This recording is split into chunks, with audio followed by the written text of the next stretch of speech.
Satke, what's up, everyone? We'll get started in a few minutes. Yeah.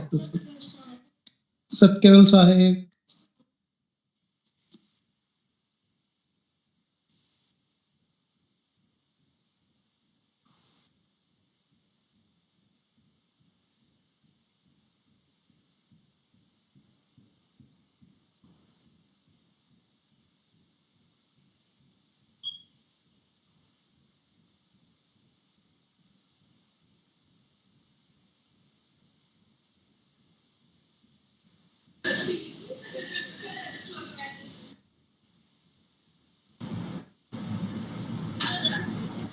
Satkeval Sahib.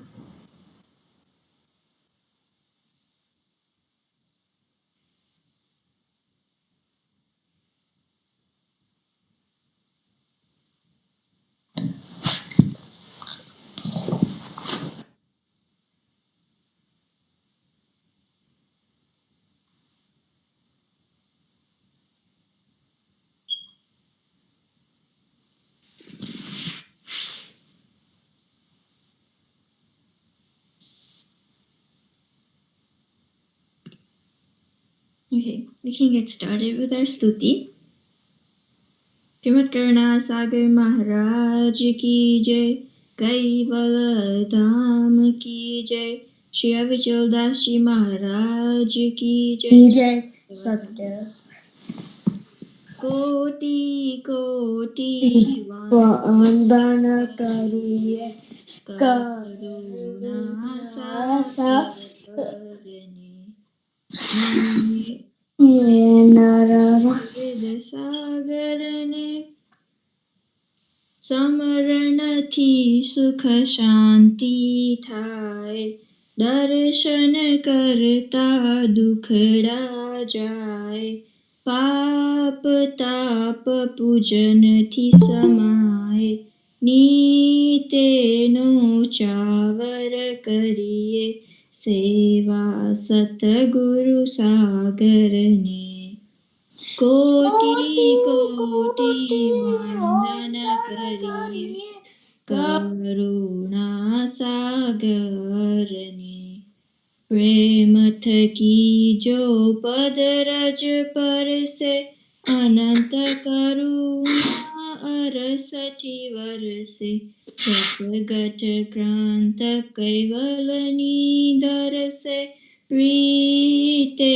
પ્રસન્ન કરીએ સંત શિરોમણિ સાગર કોટી કોટી વંદન કરીએ કરુણા સાગરને ધર્મ ધુરંધર ધની અમારા સેવક આવ્યા શરણે તમારા બંધન કાપો બાપુ અમારા અંતરથી અરજ કરીએ અનંત સદગુણ સાગરને કોટી કોટી વંદન કરીએ કરુણા સાગરને પ્રથમ પરમ ગુરુ બંદગી ભરીએ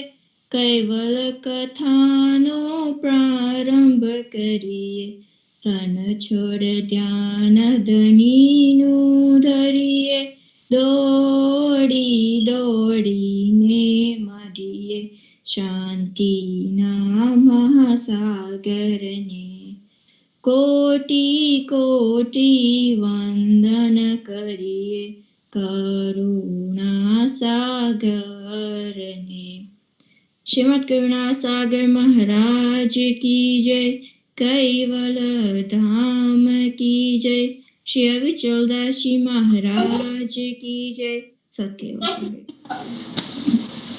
If we're not talking, can you please keep our mics on mute? Thank you. Okay, so before we get started, I have a question for you all. Who remembers what Param Guru was called when he was a little kid?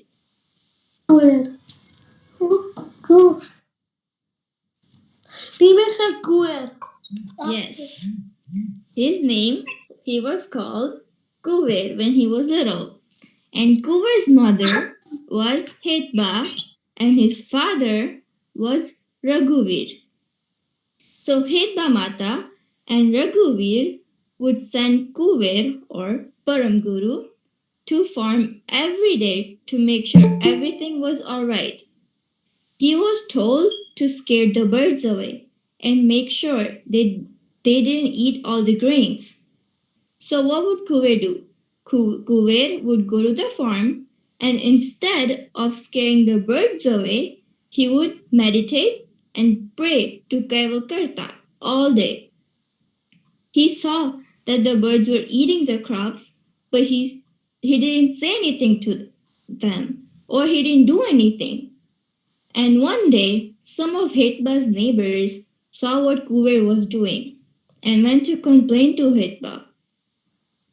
One of them said, Hetba, do you know what your son is doing? He's letting all the birds eat the grains. That can't be. My son would never do such a thing, Hetba replied. Well, if you don't believe us, go and look for yourself, they told her. So, Hetba went to the farm, and surely enough, Kuver was giving all the grains to the birds. Hetba got really mad. Kuver, what are you doing? Why aren't you stopping the birds and scaring them away? Yelled Hetba. Mother, these birds are living creatures just like us.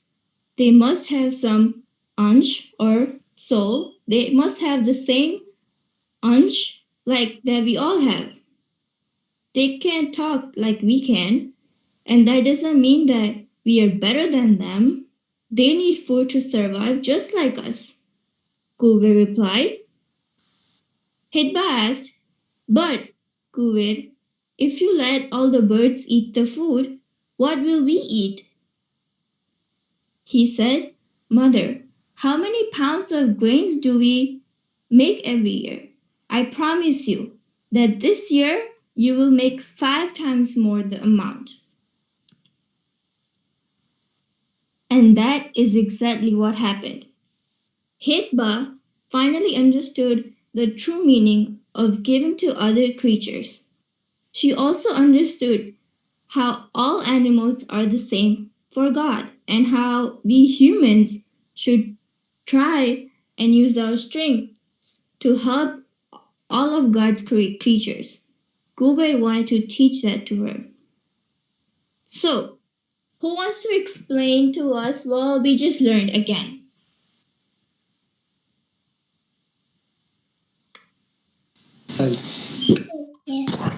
Okay. You should respect animals. Yes. You should give animals food so that they Sharing is caring. Sharing is caring, yes. We should give them food so that they stay alive. Mm-hmm. What else? So, because you should give some food for the animals so they can survive. Mm-hmm. We should give food to animals because they also have a soul. Yes, that is exactly correct. All of you guys are correct. Yeah. What we learned that even animals have souls. They are also an anshi of Kaivakarta. But what does it mean to be an anshi of Kaivakarta? Kaivakarta, who is the creator of this universe, is the ansh, and we are all the anshi of Kaivakarta.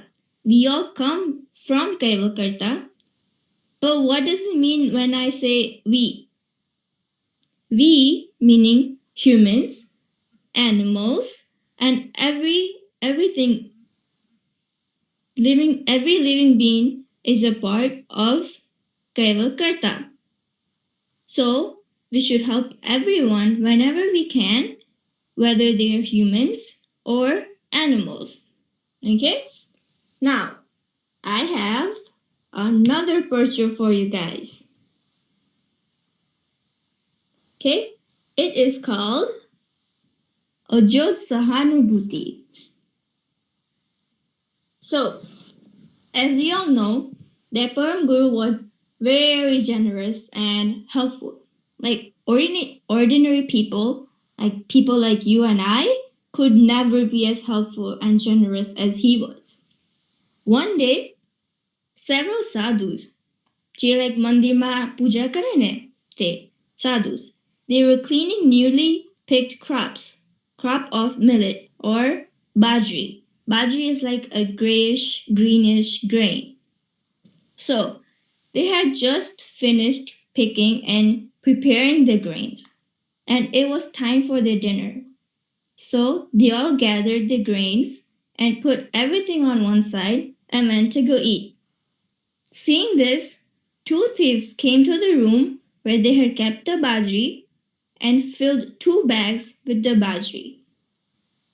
Then one thief helped the other one put the bag on his shoulder.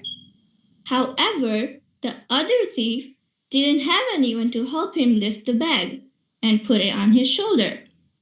So, seeing this, Param Guru went over and helped him put the bag on his shoulder. He then told them to hurry up and leave before the sadhus get back. So then the thieves left. And then later on, the thieves realized that Param Guru had helped them. They went back to the Mandir and said that they were very sorry for stealing the bajri. However, why did Param Guru help these thieves? He helped them because he knew that the thieves were stealing the bajri because they were poor and they needed the bajri to survive. Param Guru knew that they were needy, and so he showed sympathy to them. He did not judge them because of who they were, and instead he helped them because they are also an anshi of Kaival Karta. Okay, so can y'all describe Tom and Kaival to everyone? Tell us how they look, what color hair they have, what they're wearing, and just how different they are.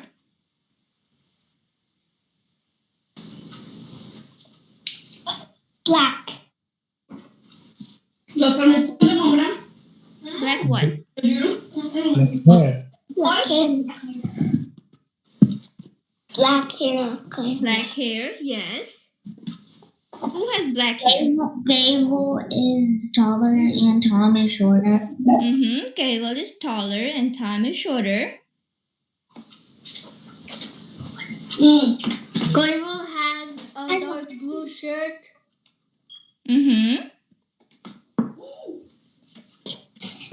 What is Tom wearing? Orange shirt. Orange, yes. How does Kaival look like? Where do you think Kaival works at?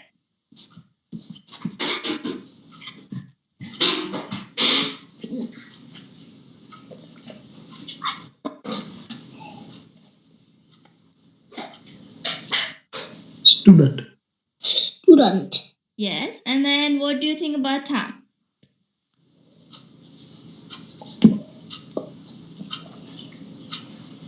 Is he wearing like gym kind of clothes, like he's going to the gym class or something? A player.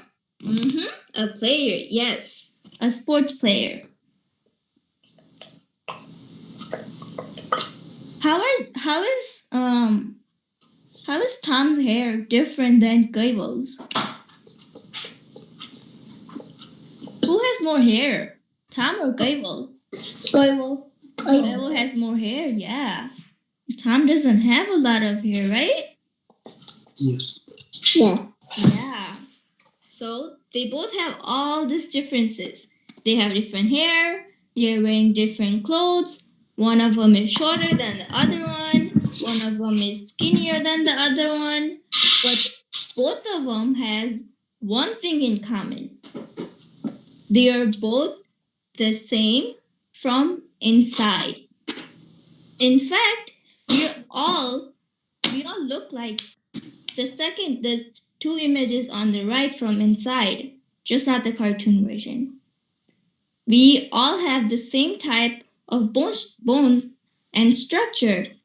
We all have an ansh within us of Kaiva Karta. So what does Param Guru teach us?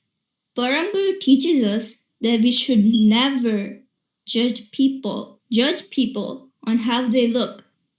We all go to schools, we go to extra classes for after school. Some of us might be playing sports. We see so many people there. We see so many people there, right? Who looks different from outside, with like different hair, different skin color, the clothes that they wear, many many other things that would tell us how everyone is different, right? And what do? We pick and choose kids we want to be friends with based on how they look. But instead, Param Guru teaches us that we should be friends with everyone, no matter how they look like. We should treat everyone the same. We should never make fun of anyone because of how they look, and we should always be nice to everyone. We should respect everyone who is younger than you, everyone who is your age, and everyone who is older than you. Because who are we? We are all anshis of Kaiva Karta. So, let's bring all this together. Here, we have just a few lessons that we learned from the two parchas we learned today. Right? We are all anshis of Kaiva Karta. That we are all the same and we will treat everyone the same. We will not judge anyone based on how they look. We will treat everyone with respect and we will help anyone we can. Okay? So, anybody has any questions about anything we learned? Anything you didn't understand?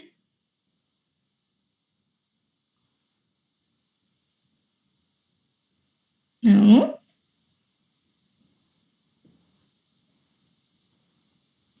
Anybody has anything to say?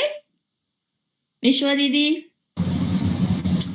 Yeah, I think that was a great lesson. I think everybody can learn to be a little bit nicer to other people. It's really important to treat everyone the way you want to be treated, right? That's like the golden rule we learn in school. Treat other people the way we want to be treated. So we want to make sure that we're nice to everybody and we're friends with anyone. Mm-hmm. Anybody else have anything to add?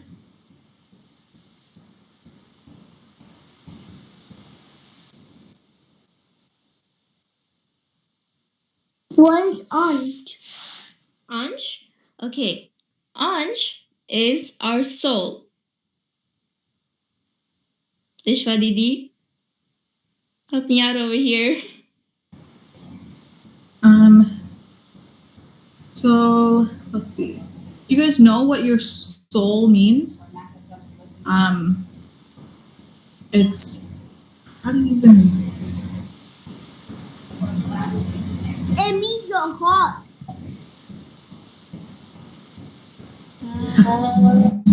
Kind of, yes. Yeah, What keeps you alive? right. So everybody has a soul inside of them.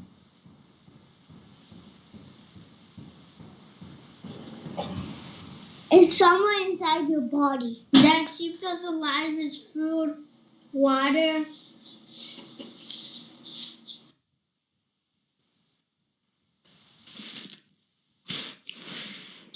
It's food and water. Soul is not a thing. It's just It's um, like it's not tangible. You can't see it, but it's there, right? So can you see the air that we breathe? You don't see the air, right? But we know that it's there, even though we can't see it. So your soul is kind of like that. You can't see it, but it's inside everybody.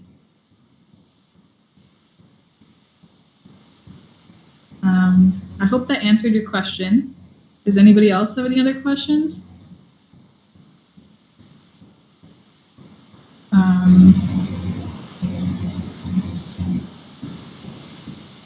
If not, then I guess we're done for today, right, Ypsilanti? Yep. See you all next week. Hey, Satyal Sahib. Satyam Sahib. Thank you. Thank you. Thank you.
Satya Sahib, everyone. This is Hetal Didi. I'm gonna give about 30 seconds and then if more people join, and then we'll get started. Can you hear me?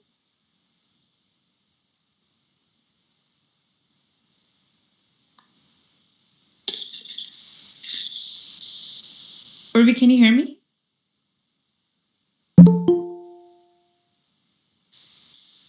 Yes, we can hear you. Perfect.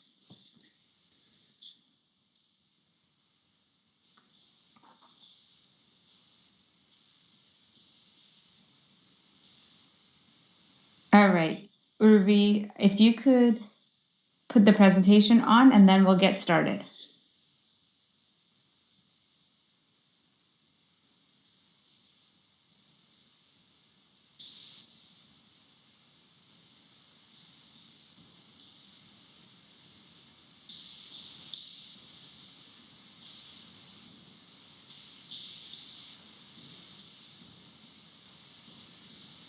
All right, Satya Sahib, everyone. I am so happy that I get an opportunity to talk to all of you this Sunday.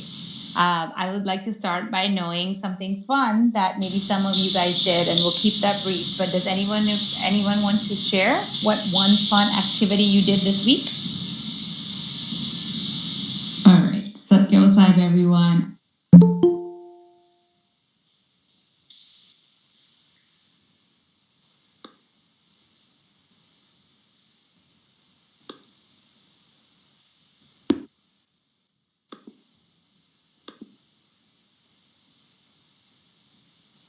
It's pretty quiet. Does anyone want to share? I can call on Aditya. I played cricket with my dad for like an hour or an hour and a half. Okay, that sounds really fun. We had some good weather this weekend, right?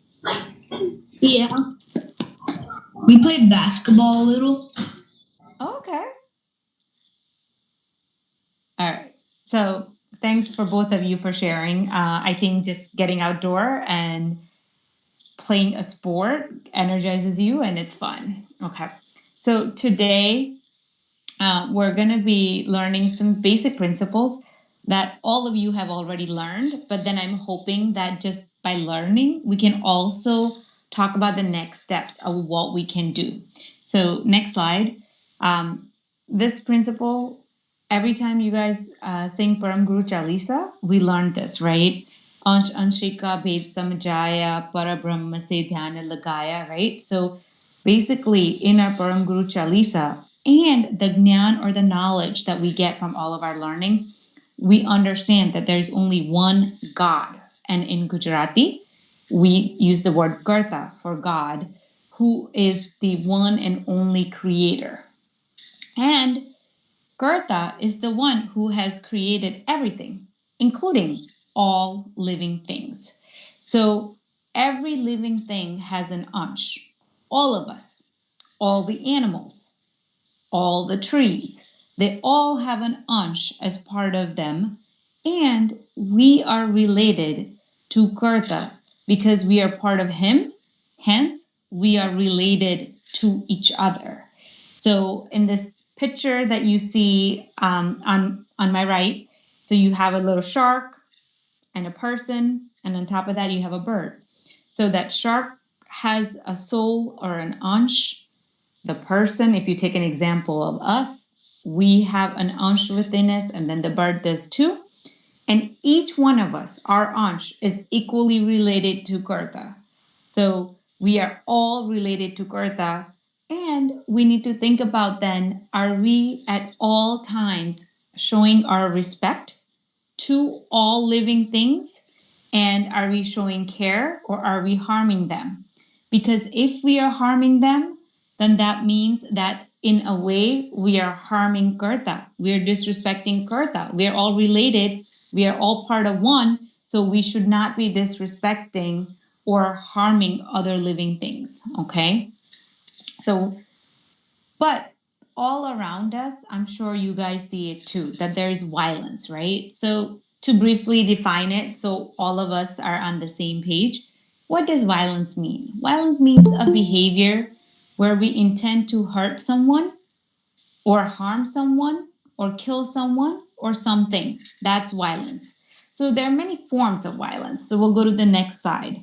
And some of the things that you'll see in terms of violence is self-instructed violence. And what this means is that when someone hurts themselves. So we'll go to the next slide and then the next slide. Another form of violence is interpersonal, right? So when someone hurts another person, now you're not hurting yourself, you're hurting someone else. Next slide. So the third form, when we talk about violence, this is the hardest one. And most people, we stop thinking about this form of violence. So this is collective violence, right? So what this means is from a large group, and it can be a very large group, or it could be like few people, like 10 people, 12 people.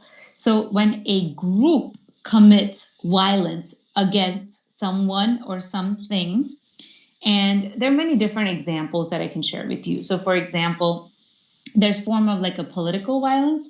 So when one country decides that we will create a war against another country, it's a form of a political violence. Sometimes some folks will decide to be racist against a certain racial group. And that's a form of a social violence where one group is committing harm to another group. But then there's a form of a called economic violence. And the way I can explain it to you guys is economic violence means that we harm someone or something just with the idea of trying to make money. There's a gain. Somebody is making money and becoming rich off of that model. And I will give you an example later on that talks about how the economic violence is happening all around us and how we play a role in that and we end up harming. You know, if I were to ask you right now, are any of you harming other people or hurting other folks? And you would say, nope, I don't think so. I'm very mindful. I'm not harming anyone. But that's not true. We are. And I'm going to show you an example of how we start to play a role in this collective violence because we're not thinking, because we're not looking at the larger picture, because we're not asking all the right questions. So that next slide was right. So how, before we talk about that, how we play a role in the violence, I want to think about all the things that protect you.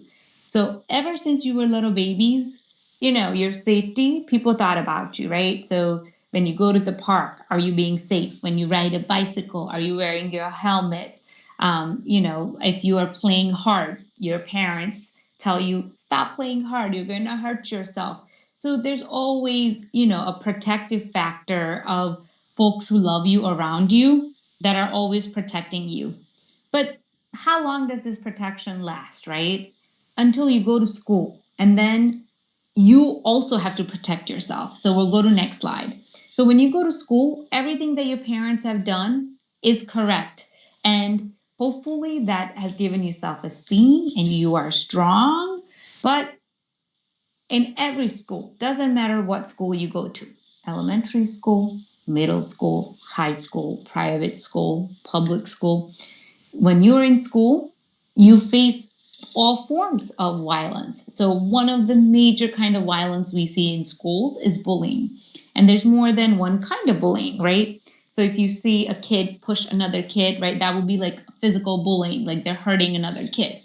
But you might see a girl or a guy being mean to another kid, and that will be verbal bullying.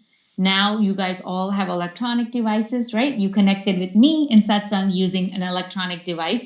So there's cyberbullying. You guys have online accounts and people can hurt one another using technology. And then there's social bullying in groups that can happen. And at that point, you have to be strong to face this kind of violence, the bullying that you see in school. So we'll go to next slide.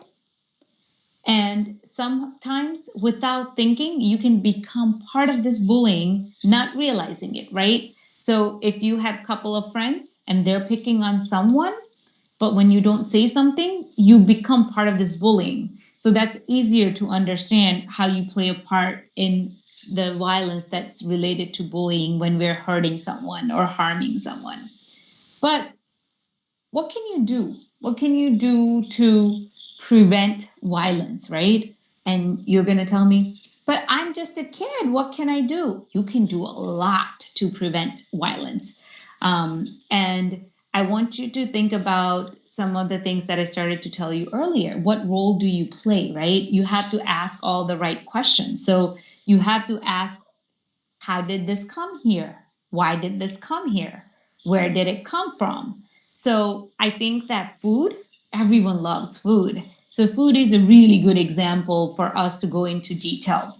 So I have a couple of pictures on this slide, but there's a Mexican pizza, there's mac and cheese, there is pizza, there's glass of milk. And I probably bet that most kids on this call, you probably had one of these foods in the last month, right? But when you were eating, did you think about where the food came from? Probably not, right? So when we are drinking milk, do we think we're harming a cow? And there are many places in this world where getting a glass of milk from a cow, there's no harm done. But there are many, many countries where the milk industry, it has become a business. And the picture that you're seeing on the left, where you see all the cows locked up in a row, one by one, and then they get hooked up to a machine to give us lots and lots of milk, so that that milk then can be pasteurized and made safe, and then it's packed and it comes to the store so that we can buy that milk and we can use that milk so we can eat it and make desserts and all this stuff. But we never think about if the cow felt hurt, if the cow was treated correctly in order to get the milk, right? So God intended for cows to make milk when they have little babies. And that milk, we take that milk away from that cow babies and we give it to humans, lots of it, right? You see, you want to be strong, drink milk. You see television ads that say you want to be tall, drink milk. You got to drink your milk. You got to drink your milk. Everyone's always telling us, but we don't think about that. We're hurting. So the other foods there all have cheese on it, right? So where does cheese come from? Cheese comes from milk. So same way, think about everyone who is having all this cheese. Where does that come from? Milk. So where do we get more milk? From those cows. And how are we getting it? Literally by hurting those cows, right? They're not saying, yes, please take my milk, or we're not letting them be free. If I locked you up in a very small closet and said, this is how you're going to live your life, that doesn't feel good. All of us have an urge. We all want to be free, with all the stay at home orders, with everything that's going on with the pandemic. I know that all of you have must felt like, Mom, Dad, we need to do something. I can't be home all day. I can't be inside all day. This doesn't feel okay. Then it's not okay for those cows to be locked up and give us milk because we demand it and we want more and more and more, because cheese makes our food yummy and we want to use more of it. So we'll go to next slide. So all of you love desserts, right? And when we ask, what do you want? Oh, I want cookies. Oh, I want brownies. And do we stop and think, like, how are cookies made? How are brownies made? What goes in them? Eggs. Well, where do the eggs come from? Well, they come from chickens. So how many people are in the world? So many people in the world, and they all want eggs. Some of them want eggs for their breakfast. Some of them want eggs to put onto their cookies. Some want for the brownies. Some want it for other desserts. And if you think about how many eggs we need a lot of eggs. So somebody made this an industry, a business, an economic gain to make money.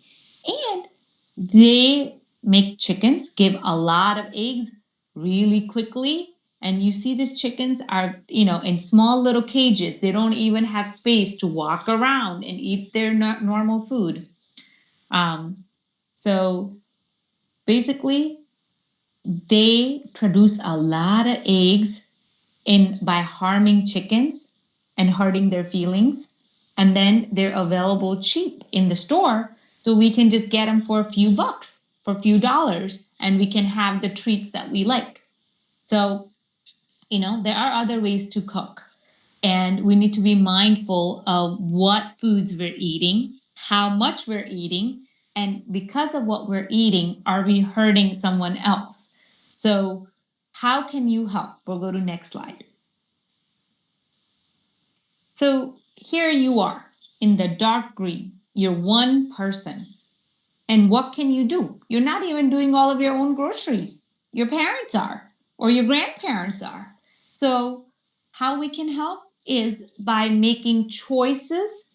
Then when you make a mindful choice, when you decide to have one last glass of milk, you decide I'm not gonna have a dessert with eggs, you are making choices and you're building your relationship. You're building your relationship with other anshas, right? You are not hurting them. And that relationship that you built around you in your home with both living and non-living things, that is what is gonna make an impact into the larger community. All the relationships that you built when you think about, I do not want to hurt this person. How can I make this animal comfortable? How can I respect this ansh? Because they're just like me. And if someone hurts me or forces me to do something I don't want to do, I don't like that. So through your relationships, we build our community. And through our community, we build a larger society. So you guys are all right now very young, but each one of you has the power to influence other anshas. And you can start really small and think about, how can I not be part of what everyone else is doing? I don't just want to close my eyes and then just go where the group is going. Where the group is going, that might not be the right thing. You have to be strong, individual, and you have to say, I'm going to do what's right. And sometimes what's right is not easy. Sometimes what's right, actually, initially it's hard because we're not used to that, because we always did things the other way. So we'll go to next slide. So this whole concept, that we talked about, that there's only one Karta, he's the Anshi, and we are all Ansh. And being part of every living thing is an Ansh, we need to respect all of them, including animals, including plants. Plants are living. So we need to think about how we can show them respect, right? They are helping us.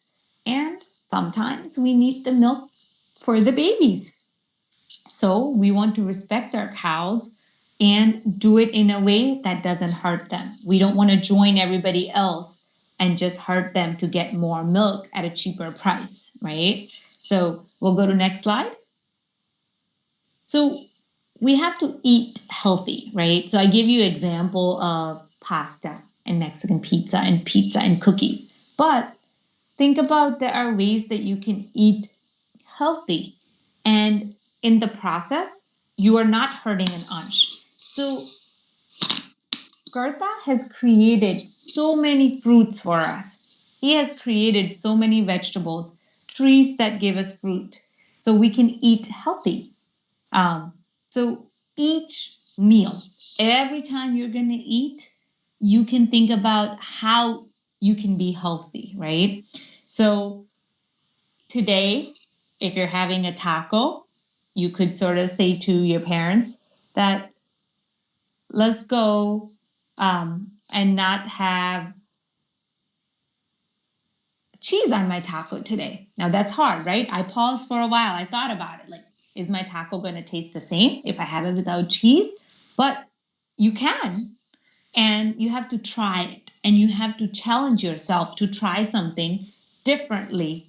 And then maybe after you do it a couple of times, you'll be like, oh, I even forgot how my taco tasted with cheese. I actually like this taco. It's not bad. And, when you're old enough, and I hope that you guys are all helping in the kitchen, but there are other substitutes, right? So we can put something else in the recipe to make it more healthy and get the same taste, okay? But the idea is that you should think about being healthy, eating healthy, and in the process, not hurt other ansh and not hurt other animals or living things. We'll go to next slide. So being mindful and inclusive. It sometimes is very hard, right? So sometimes we'll say, oh, you're not going to understand this. This is just our group. No, please go away. We're going to play alone. Well, that's not okay. We are all part of Gertha. So we need to be inclusive. We need to be mindful. We don't all look alike. We don't all talk alike. Sometimes we might not know exactly what you're talking about or the game you're playing, but we need to include everyone and be inclusive. So next slide. We need to care for everyone, right? Because remember the slide where I showed you where your parents took you to the park and cared for you? Same way. As you get older and you have more responsibility and you are adults and you do more things, you will have more opportunity to care for everyone, but it needs to start now. You can care for everyone at home. You can care for your friends at school. You can care for the trees and the plants outside, and you can care for the animals who are helping us by providing us food. And we need to think about how to use that food and not hurt them. So we need to care for everyone, all the ansh, all the time. This is not something that we should be doing on a Sunday. This is not something that we should do it one day out of the month. We need to do it every single day with everything that we do. You just take a moment and you think about it, and you have to be mindful. How can I eat more healthy? How can I not hurt another ansh? How can I not be part of the violence that goes on silently, right? And then once you start to think about that, once you understand and you relate and you say, I don't want to be part of this, then you can motivate others. You know, it's really hard to make the change. And I'm sure that you guys have learned when anything new that you picked up, may be a subject in school or a sport that you started learning for the first time or a musical instrument. But it was hard when you made a change, right? So we've always ate that way, but now we're going to eat differently. We're going to eat more healthy. And once you have accepted that and you have made that change, that's when you can say, you know what? I can actually tell my friend that the cookies without the eggs were just as yummy. And I think that they should try the cookies without the eggs too, because I don't want to harm another ansh by eating eggs, put them in my cookies, if I can make it without the eggs and just have them as yummy. So then you can motivate others and you can build others, you can help them. But if you are eating a cookie that doesn't have an egg, then your friend can see, oh, okay, it's not like giving up eggs was like giving up cookies. You can still have cookies. You can still eat healthy without eating milk. There's other ways to get our protein. So that was my message. I want to leave 5 minutes and answer any questions you have or anything that you want to share with me.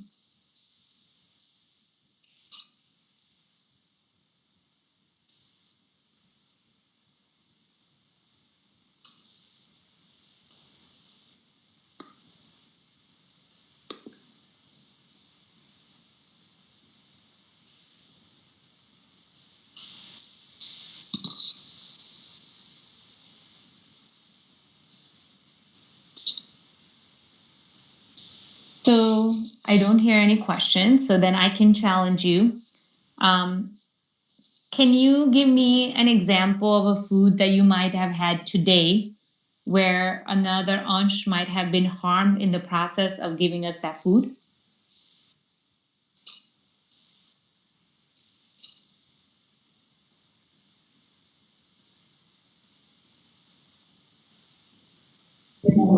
We drank milk. Okay. I had ice cream. You had ice cream. Okay. What's ice cream made from? Milk. Yep. So it's same way. So we're talking about possibly cows being hurt in the process of giving us milk. Milk. There's two people talking, so I didn't hear it. Go one more time, Ashwi. I said milk. Oh, you said milk. Okay. Okay, go ahead, Mansuri. I had pizza. You had pizza. So what goes on pizza? Cheese. Cheese. So, and where does cheese come from? It comes from cows. Yep, it comes from cows. So, was there, the other question I have is, have you guys seen violence in school? Yes. Yes. Can you give me an example of a violence that you saw in your school? People being rude to other people. Okay. So it was more than one person? Yeah. Yeah, so it was collective violence. So it was a group of people being mean to one person. Okay. Like people wrestling each other. So were they playing like in a gym class, or like they were fighting wrestling? Fighting wrestling.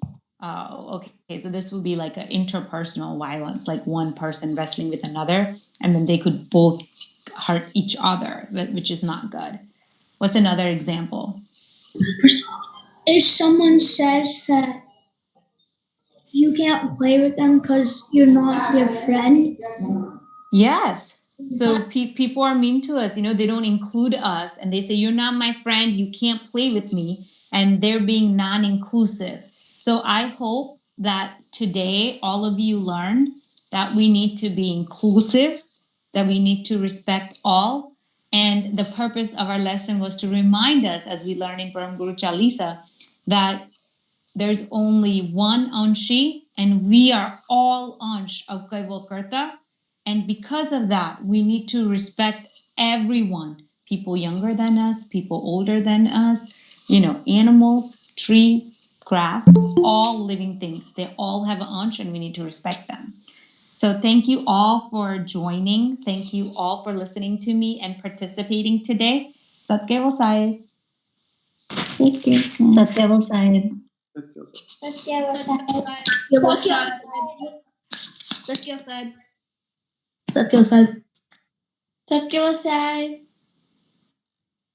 Satkeval Sahib, everyone.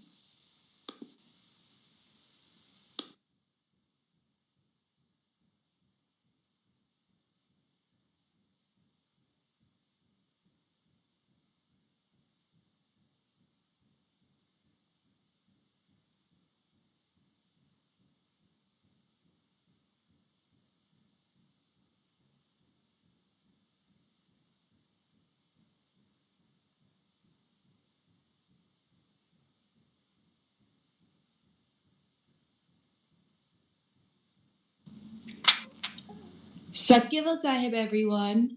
Hital, that was a great satsang with our younger kids. I hope everyone learned and got from it as much as you put into it. And now, હવે આપણે આપણો adult સત્સંગ શરૂ કરીશું.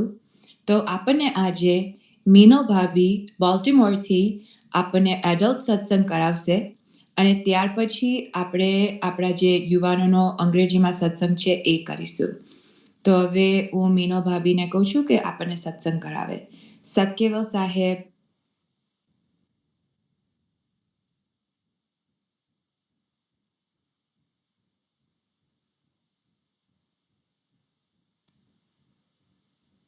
Satya Sahib, sorry. First time it was technical difficulty. So આપણે સ્તુતિથી ચાલુ કરીશું.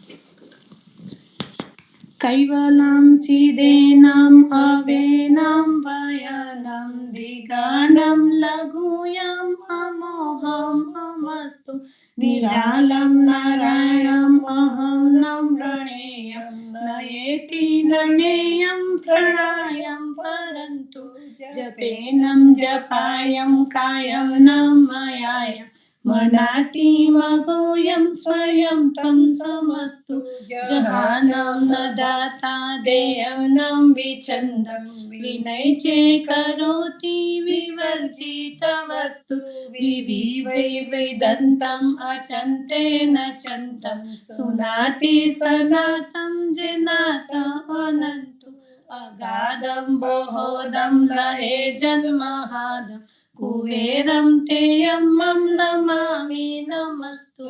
श्रीमद् करुणा सागर महाराज की जय। कैलाश धाम की विचरदास महाराज की जय। સત્ય સાહેબ એવરીવન. તો હું સત્સંગ ચાલુ કરું એ પહેલા હું કરું તો વચમાં કોઈને કોઈ પ્રશ્ન હોય કે કશું ઉમેરવું હોય તો please feel free to join. So આજે આપણે વાત કરીશું કે આપણે જ્યારે પરમ ગુરુમાં કે આપણા જે પણ ઈષ્ટદેવમાં માનતા હોઈએ એની ભક્તિ કરીએ તો એ શ્રદ્ધાપૂર્વક કરવી જોઈએ. અને એ શ્રદ્ધા કેવી હોવી જોઈએ તો કે અતૂટ હોવી જોઈએ. તો આજે આપણે શ્રદ્ધા અને અંધશ્રદ્ધા ઉપર વાત કરીશું. તો ટ્રુ લવ અને વિશ્વાસ. તો ટ્રુ લવ શું છે? તો આપણે માતા અને સંતાનનું ઉદાહરણ લઈએ. તો માતા જ્યારે પોતાના સંતાનને પ્રેમ કરતી હોય છે તો એટલો બધો નાશવંત પ્રેમ હોય છે કે એનું બાળક ના પણ બોલે ને કશું તો પણ એ સમજી જાય છે કે એને શું જોઈએ છે. એનો પ્રેમ બહુ અનહદ હોય છે. જ્યારે એ કંઈ પણ પોતાના સંતાન માટે કરે છે ત્યારે એ પાછું એવું કોઈ ઈચ્છા નથી રાખતી કે એના બદલામાં એનું બાળક એને પાછી આ વસ્તુ કરશે કે એને પાછો આટલો પ્રેમ આપશે. એ નિસ્વાર્થ પ્રેમ કરતી હોય છે. અને બાળક પણ તમે જોજો એને જ્યારે પણ કોઈ વસ્તુની જરૂર હોય કે ઇવન કોઈ સમયમાં એ ડરી જાય, ધારો કે વીજળી થાય કે કોઈ પણ સમજવું હોય ત્યારે એ સૌથી પહેલા એના માતાને શોધશે. એને બહુ જ વિશ્વાસ હોય. ધારો કે બાળકને આપણે ઘણી વખત નાના બાળકને રમાડતા હોઈએ રાઈટ કે ચલો હું ઊભું છું તું કૂદકો માર. તો બાળક જ્યારે કોઈ સામે બીજું ઊભું હશે ને તો એ કૂદકો મારવા પહેલા વિચારશે. પણ જો એની માતા ઊભી હશે ને તો એ જરાક પણ વિચાર નહીં કરે. એ કૂદી જ પડશે કારણ કે એને વિશ્વાસ છે કે એની માં એને પડવા નહીં દે. તો એવો જ વિશ્વાસ અને એટલી જ પ્રેમ આપણે પરમ ગુરુ કે આપણા ઈષ્ટ દેવતા ઉપર હોવો જોઈએ. કારણ કે પરમ ગુરુ તો સર્જનહાર છે. માં શું છે ને એને કહેવાની પણ જરૂર નહીં પડે. આપણને આંતે વાત જણાવી હતી કે ઘણી વખત એવું બને છે કે આપણે કંઈક વિચારતા હોઈએ કે આ થઈ જાય તો બહુ સારું અને પરમ ગુરુએ મનોકામના પૂરી કરી દે છે. તો એટલી જ શ્રદ્ધા હોવી જોઈએ. હું વાર્તા કરીશ અને એ વાર્તા ઉપરથી શ્રદ્ધા અને અંધશ્રદ્ધાની વાત પણ સમજીશ. એક પૂજારી હતા અને એક નાનકડું ગામ હતું અને નદી કિનારે મંદિર હતું. તો પૂજારી એ મંદિરની સેવા પૂજા કરતા હતા અને નદી કિનારે એમની ઝૂંપડી હતી અને રોજ રાતે સત્સંગ કરે એટલે થોડા જે ભક્તજનો હોય એ સાંભળવા આવે. એટલે એક સમય રાત્રે એવું બન્યું કે બધા સત્સંગ કરવા આવ્યા એટલે ભક્તોએ જણાવ્યું કે પૂજારીજી આપણે આવી આગાહી થઈ છે કે પૂર આવવાનું છે તો આપણે આ ગામમાંથી બધું મૂવ થઈ જવાનું છે, અહીંયાથી સ્થળાંતર કરવાનું છે કારણ કે બહુ જ મોટું પૂર આવવાનું છે. એટલે પૂજારી એવો જવાબ એ વસ્તુ એમને જે વાત કરી એ નકારી કાઢી અને એવો જવાબ આપ્યો કે ભગવાનની જેવી ઈચ્છા. એટલે ગામના બધા જ લોકો મોટાભાગના લોકો બધા સ્થળાંતર થઈ ગયા પણ પૂજારી ત્યાં ને ત્યાં રહ્યા. પછી પૂર આવવાની શરૂઆત થઈ એટલે સરકાર તરફથી ગાડી મોકલવામાં આવી અને એ લોકોએ અનાઉન્સ કર્યું કે અહીંયાથી હવે પૂજારીજી અને જે થોડા ઘણા બાકી હતા એમને કહ્યું કે તમે લોકો નીકળી જાઓ અહીંયાથી હવે. અને એ વાત નકારી કાઢી, એ ત્યાંથી ગયા નહીં. અને પછી બહુ જ પૂર આવે છે અને બહુ જ પાણી ભરાઈ જાય છે, બધું તણાવવા લાગે છે. છેલ્લે હેલિકોપ્ટર આવે છે અને હેલિકોપ્ટરમાંથી એ માણસો કહે છે કે પૂજારી તમે આ સીડી અમે નીચે મૂકીએ એના સહારે ઉપર આવી જાઓ કે જેથી અમે તમને આ ગામમાંથી બહાર કાઢી શકીએ. પણ તો પણ પૂજારી જતા નથી અને એવું કહે છે કે જેવી ભગવાનની ઈચ્છા. અને છેવટે પૂરમાં તણાઈને મરી જાય છે. એટલે ઉપર જઈને ભગવાનને પૂછે છે કે મેં તો બહુ જ શ્રદ્ધાથી તમારી સેવા પૂજા કરી, તો પછી આવું કેમ થયું કે તમે મને લેવા કેમ, તમે મારી મદદે કેમ ના આવ્યા? ત્યારે ભગવાન એવું કહે છે કે તારી વાત બધી સાચી, પણ હું એક વખત નહીં 3 વખત તારી મદદે બધાને મોકલ્યા, પણ તું તારી અંધશ્રદ્ધાના લીધે એ પૂરમાં તણાઈ ગયો. એટલે આ વાર્તા ઉપરથી એવું જાણવાનું કે આપણે ભગવાનની ભક્તિ તો કરીએ, પણ પછી એ ભક્તિ કર્યા પછી એવું વિચારીએ કે જ્યારે મને જરૂર પડશે ત્યારે ભગવાન પ્રત્યક્ષ આવીને ઊભા રહે, એ તો બનવાનું જ નથી. પણ હા, તમે તમારી ભક્તિ શ્રદ્ધાપૂર્વક અને સાચા શુદ્ધ ભાવથી કરશો તો જ્યારે પણ તમને જરૂર પડશે ને ત્યારે તમે એ પરિસ્થિતિમાંથી નીકળવાનો રસ્તો ભગવાન તમને જરૂર બતાવશે. એટલે આપણે એટલા શુદ્ધ ભાવથી અને વિશ્વાસથી પરમ ગુરુની ભક્તિ કરવી જોઈએ કે એની કોઈ પણ નાની નાની વસ્તુ કરવામાં આનંદ આવે. તમે જોજો કે આપણે દરરોજ રસોઈ કરીએ તો એ રસોઈ જ્યારે આપણે ખાઈએ ને ત્યારે આપણે નોર્મલ લાગે, પણ સ્પેશિયલી પરમ ગુરુનો થાળ કરવાનો હોય ને તો આપણો એ વખત ભાવ જ જુદો હોય. આપણે ખરેખર શુદ્ધ ભાવથી અને એ થાળ બનાવ્યો હશે અને એ પછી પ્રસાદી લઈશું ને એ તમને જુદી જ લાગશે. ઘરના બધા જ લોકો કહેશે કે આજે વસ્તુ સ્વાદિષ્ટ થઈ છે, આ પ્રસાદ સરસ. એટલે પરમ ગુરુનું કોઈ પણ કાર્ય કરવામાં આવે અને એ સાચા ભાવથી શુદ્ધ હૃદયના ભાવથી કરવામાં આવે ને તો એ આપણી કોઈ પણ કાર્ય સફળ જ થાય છે.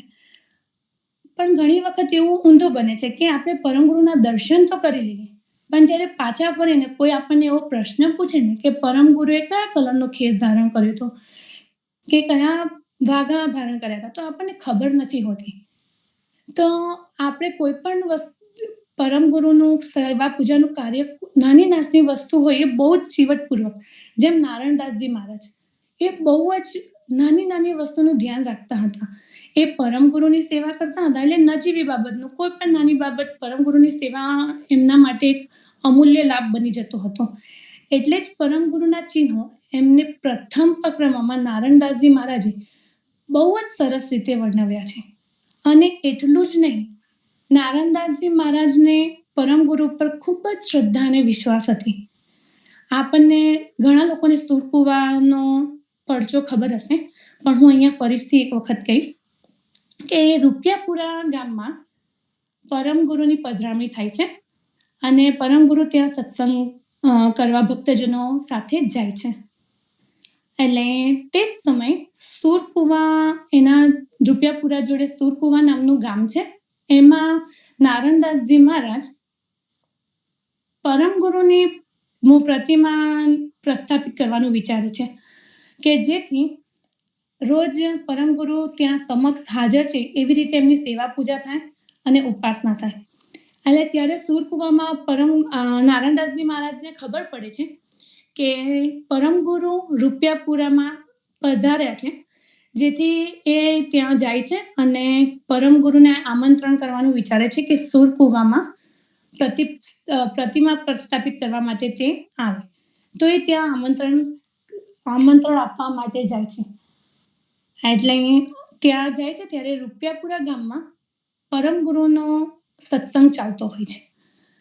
એટલે ત્યાં જઈને એ સહર્ષ આમંત્રણ આપે છે અને પરમ ગુરુ એ સહર્ષ આમંત્રણ સ્વીકારે પણ છે. અને પછી નારાયણદાસજી મહારાજ પાછા ફરે છે સુરકુવામાં. પણ રૂપિયાપુરાના ભક્તોને એ મંજૂર નથી હોતું કે પરમ ગુરુ સુરકુવામાં જાય અને નારાયણદાસજી મહારાજના આમંત્રણને માન આપે. એટલે જ્યારે પરમ ગુરુ તૈયાર થાય છે સુરકુવા ગામમાં જવા માટે, ત્યારે ભક્તો એમને રોકાવા વિનંતી કરે છે અને એવું કહે છે કે તમે આજે જશો ને અહીંયા રોકાઈ જાઓ. એટલે પરમ ગુરુ ત્યાં રોકાઈ જાય છે અને ઓરડામાં આરામ કરે છે અને ત્યાંના ભક્તજનો બહાર ચોકી ભરતા હોય છે.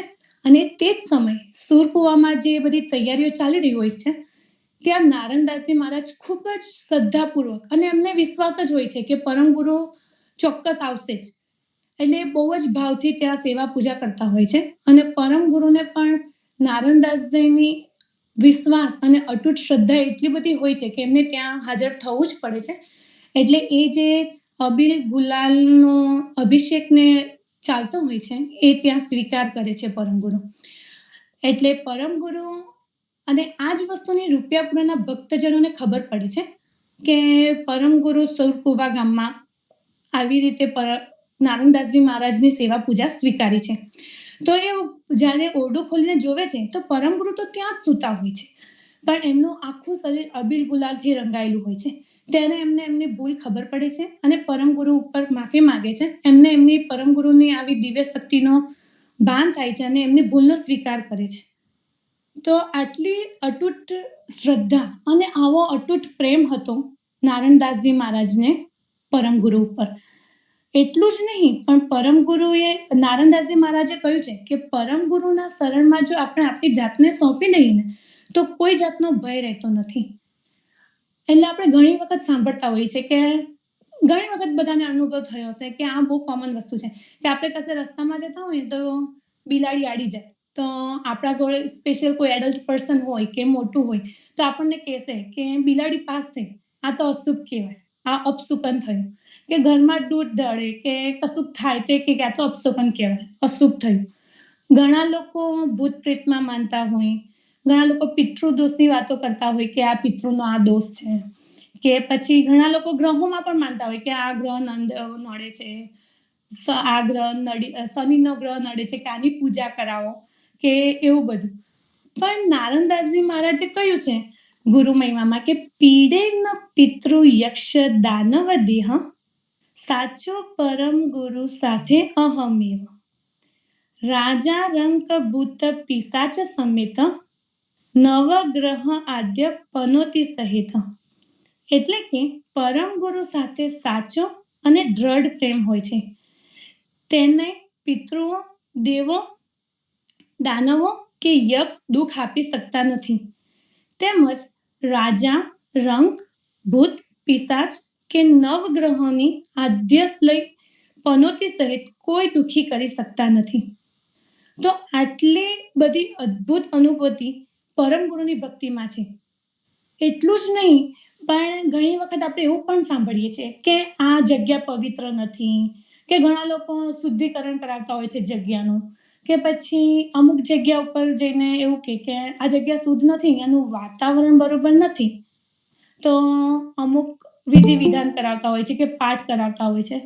પણ આપણા ગુરુજીને કહ્યું છે કે કોઈ જગ્યા બરાબર ના હોય કે વાતાવરણ અશુદ્ધ લાગતું હોય તો પણ તમે જો કૈવલ મંત્રનો ઉચ્ચાર કરો તો કૈવલ મંત્રમાં પણ એટલી બધી શક્તિ છે કે આજુબાજુનું બધું જ વાતાવરણ શુદ્ધ થઈ જાય. ત્યાં કોઈ પણ જાતનો અશુદ્ધ ભાવ આવતો નથી. પણ આ બધું હવે આટલી બધી પરમ ગુરુની શક્તિ એ બધાનો અનુભવ થાય કેમ? એટલી જો શ્રદ્ધા રાખીને બેસી રહીશું તો આપણું કાર્ય થવાનું નથી. પણ એ શ્રદ્ધા રાખીને આપણે ભક્તિ કરવી જોઈએ. જો શ્રદ્ધા જ રાખીએ પણ કશું કરીએ નહીં, ના સત્સંગ કરવા તૈયાર થઈએ, ના ઉપાસના કરીએ, ના પરમ ગુરુની ચાલીસા કરીએ, કે ના કોઈ ભજન કરીએ, કે કશું જ કરવા તૈયાર થઈએ નહીં, તો આપણને એ અનુભવ ક્યારેય નહીં થાય. હવે એનું એક્ઝામ્પલ લઈએ કે ધારો કે આપણા આગળ આખી થાળી, આપણે ભૂખ બહુ લાગી છે, બહુ જ સરસ સરસ વાનગીઓ ભરીને પ્લેટ પડી છે, પણ હવે જોઈને પેટ તો ભરાવાનું નથી. એ જોઈ પ્લેટ પડી છે એમાંથી ખાવાની તો મહેનત એટલીસ્ટ આપણે કરવી પડશે ને. કોઈ આપણને બનાવીને તો આપ્યું, પણ આપણે ખાવાની તો મહેનત કરીશું તો જ એ કેટલું સ્વાદિષ્ટ છે એ આપણને ખબર પડશે અને આપણી ભૂખ સંતોષાશે. તો એવું જ છે કે આપણને લાસ્ટ ટાઈમ મલકા આંટીએ વાત કરી હતી કે દિવસમાં 24 કલાકનો ટાઈમ છે, તો આપણે પરમ ગુરુ માટે થોડો પણ ટાઈમ કાઢવો જ પડશે. કે આપણે ઊંઘમાંથી કાઢીએ, કે આપણે આપણા વર્કમાંથી કાઢીએ, કે આપણે કશે આપણે મૂવી જોતા હોઈએ દિવસમાં, કે ગમે ત્યાંથી જે કશુંક હોય એમાંથી જો આપણે 5-5 મિનિટ કે 10-10 મિનિટ પણ કાઢીશું તો પૂરે એટલીસ્ટ અડધો કલાક તો આપણને પરમ ગુરુ પાછળ વિતાવવાનો એ ટાઈમ મળશે જ. તો કશેક સ્મોલ સ્ટેપથી શરૂઆત કરીએ.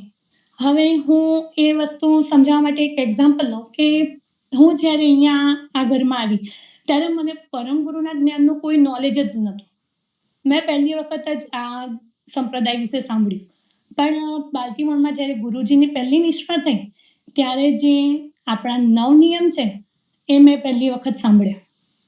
એટલે હું ગુરુજીની નિષ્ઠામાં ગઈ, કારણ કે બધા જ અહીંયા માનતા હતા અને મેં કીધું આપણે ભરવી જોઈએ અને જોઈએ શું શીખીએ છીએ, કંઈ ખોટું તો શીખવાના જ નથી. એટલે ગુરુજીએ 9 નિયમ વિશે શીખવાડ્યું. તો એમાં મને સૌથી ઇઝી લાગ્યું કે ભાલ તિલક અને કંઠી ધારણ કરવી. તો મેં કીધું આપણે, એટલે મેં ત્યારથી નક્કી કર્યું મનમાં કે આપણે ભાલ તિલક હું કરીશ અને જોઈએ છે શું થાય છે. થોડા વર્ષ, 6 મહિના કર્યું, વર્ષ કર્યું, એનો કોઈ અનુભવ ના થયો. પણ હું જ્યારે સવારે વહેલી સવારે પહેલાં જોબે જતી ને તો મારી જોબ અહીંયાથી ઘરથી લગભગ 30 મિનિટ દૂર, પણ ઘરેથી અમારે હાઈવે ઉપર જવું પડે તો 10-15 મિનિટનો રસ્તો, અને એમાં ફોરેસ્ટ છે. એટલે કશે જવું ને તો વચમાં એવા વિચારો તો આવે જ ચોક્કસથી કે ગાડી બંધ પડશે તો શું થશે, અને બહુ જ ડિયર છે. તો મને એવો બહુ જ પહેલાં નકારાત્મક વિચાર આવતા કે અહીંયા કોણ સવારના હેલ્પ કરવા આવે આટલું અર્લી મોર્નિંગમાં. પણ ભાલ તિલક કરતી થઈ, પછી ધીરે ધીરે ઉપાસના કરતી થઈ, એટલે અત્યારે રસ્તો પણ એ જ છે અને હું પણ એ જ રસ્તે જાઉં છું. ઇવન હવે તો સવારે વહેલી જાઉં, કારણ કે 3:30-4 વાગે જતી હોય. પણ હવે એ નકારાત્મક વિચારો કે ભય ક્યારે દૂર જતો રહ્યો એ ખબર જ ના પડી. એટલે પહેલાં ભાલ તિલકથી મેં શરૂઆત કરી હતી. તો કેવું થયું કે ઘણી વખત ઉજાગરો હોય તો 1-2 વખત એક્સિડન્ટ થવાનું હોય ને રહી ગયું, પણ મને એમ થયું કે ભાલ તિલક હતું અને મનમાં પરમ ગુરુના હું એ વખતે બાલકુવેર અષ્ટક કરતી હતી, તો એનાથી કદાચ બચી ગઈ. પછી મેં ધીરે ધીરે, હું પહેલાં ઉપાસના નથી કરતી, તો હવે મેં ઉપાસના પણ ચાલુ કરી.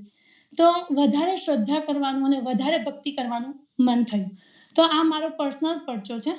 જો કોઈને અહીંયા તમારી સાથે એવો કોઈ એક્સપિરિયન્સ થયો હોય કે તમે કશેથી શરૂઆત કરી અને એ કરવાથી વધારે ભક્તિ કરવાની કે પરમ ગુરુમાં વધારે શ્રદ્ધા થઈ, તો કરી શકો છો.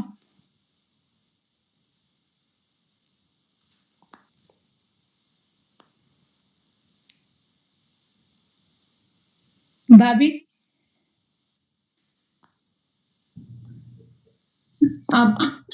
સત્ય સાહેબ, સાચી વાત મિનલ ભાભી. શ્રદ્ધા અને અંધશ્રદ્ધા પરચો તો આપણે કહીએ કે આપણે ફીલ કરીએ ત્યારે આપણને અનુભવ થાય, અને શ્રદ્ધા એ મોટી વસ્તુ છે કે આપણને શ્રદ્ધા પણ ક્યારે બિલ્ડ થાય, અને શ્રદ્ધાની સાથે સાથે અંધશ્રદ્ધા પણ આપણે નથી અંદર વંટોળાઈ જતા, એ પણ આપણે મોટી વસ્તુ છે કે ભગવાન આપણને ક્યારે આપણને સહાય કરે છે, એ ક્યારે આપણને આવીને સહાય કરી જાય છે, એ સમજવું એ એક મોટી વાત છે કે આપણે અંધશ્રદ્ધામાં રહીને એને સમજવું કે શ્રદ્ધાથી એને સમજવું. જે તમે એક્ઝામ્પલ આપ્યું કે જે પેલા અંધશ્રદ્ધામાં કેવી રીતના આપણે જે સાધુ હતા એ તણાઈ ગયા, એવું જ એક્ઝામ્પલ આપણે અત્યારે પણ જોઈએ છે. લાઈક મારો પર્સનલ એક્ઝામ્પલ, હું ઇન્ડિયા રહેતી હતી, તો કે કેવી રીતે કે જે બધા જુદા જુદા દેવી દેવતામાં માનતા હોય અને પોતાના દુકાને કે ઘરે કે બહારે જતા હોય ત્યારે દુકાન સવારે ખોલતા હોય ત્યારે પગે લાગે, રાત્રે બંધ કરતા હોય ત્યારે પગે લાગે પોતાના ઈષ્ટદેવને કે ચલો મારે આજે કશું ખરાબ ના થાય, આજે સવારે ખોલું છું તો મારો ધંધો સારો થાય.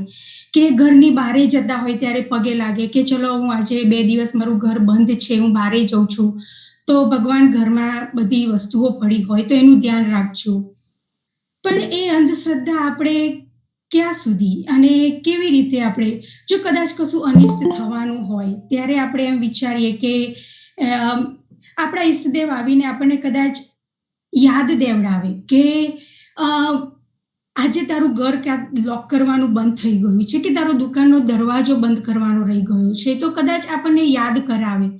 પણ આપણે આપણા અંધશ્રદ્ધામાં એટલી આળસ રાખતા હોઈએ છીએ, એટલી આળસ કે એમાં ચલો આજે યાદ તો આવ્યું, ભગવાને ઈષ્ટદેવે આપણને યાદ તો કરાવ્યું, પણ આળસ કેવી કે ઊભા થઈને જવાનું કે બંધ કરવાનું, ચલો હું ડબલ ચેક કરી આવું કે મેં બંધ કર્યું છે કે નથી કર્યું.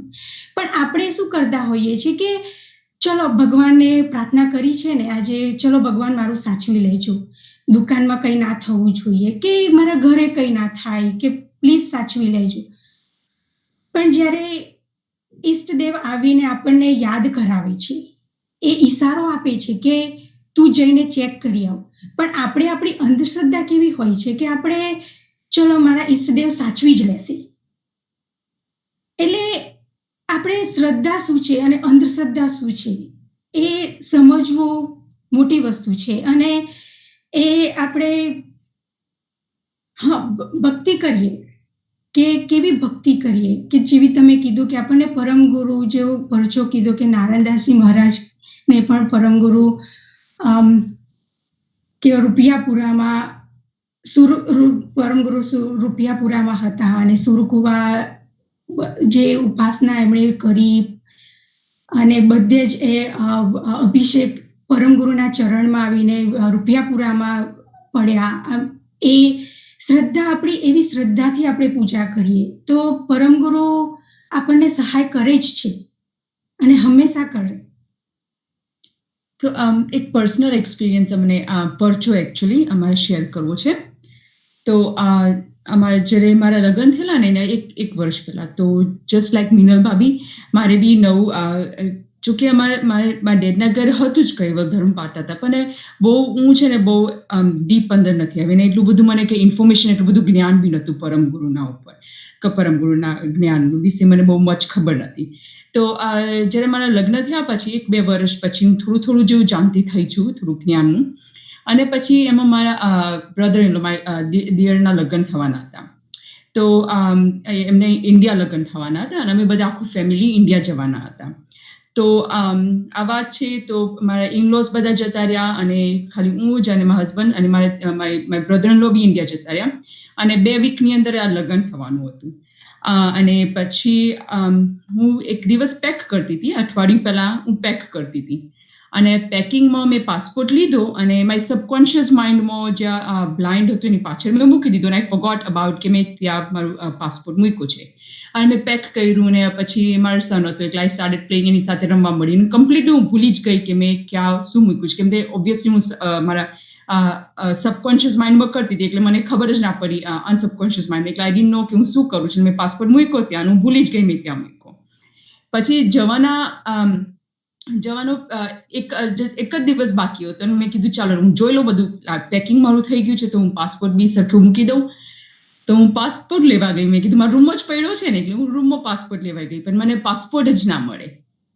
તો પછી મને એમ કે અહીંયા જ ક્યાંક છે, થોડી વાર પછી હું ગોતીશ, એમ કરતા અહીંયા જ ક્યાંક પડશે, એમ કરી મળી જશે ક્યાંક, મૂકવામાં આવ્યો છે ક્યાંક. એટલે પછી એમ કરતા આખો દિવસ મેં કર્યો ઘરમાં જોવા માટે, પણ મને પાસપોર્ટ જ ના મળે.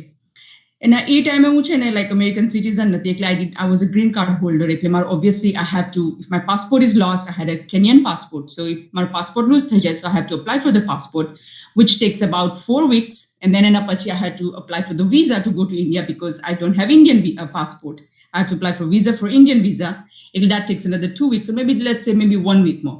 The process would take about 5 weeks. પણ લગ્ન તેનું 2 વીકની જ અંદર હતું. તો પછી હું ઇન્ડિયા મમ્મીને ફોન કરું છું, મમ્મી મારો પાસપોર્ટ ખોવાઈ ગયો છે, મને મળતો નથી ને કાલે તો જવાનું છે, કાલે સવારની ફ્લાઇટ છે.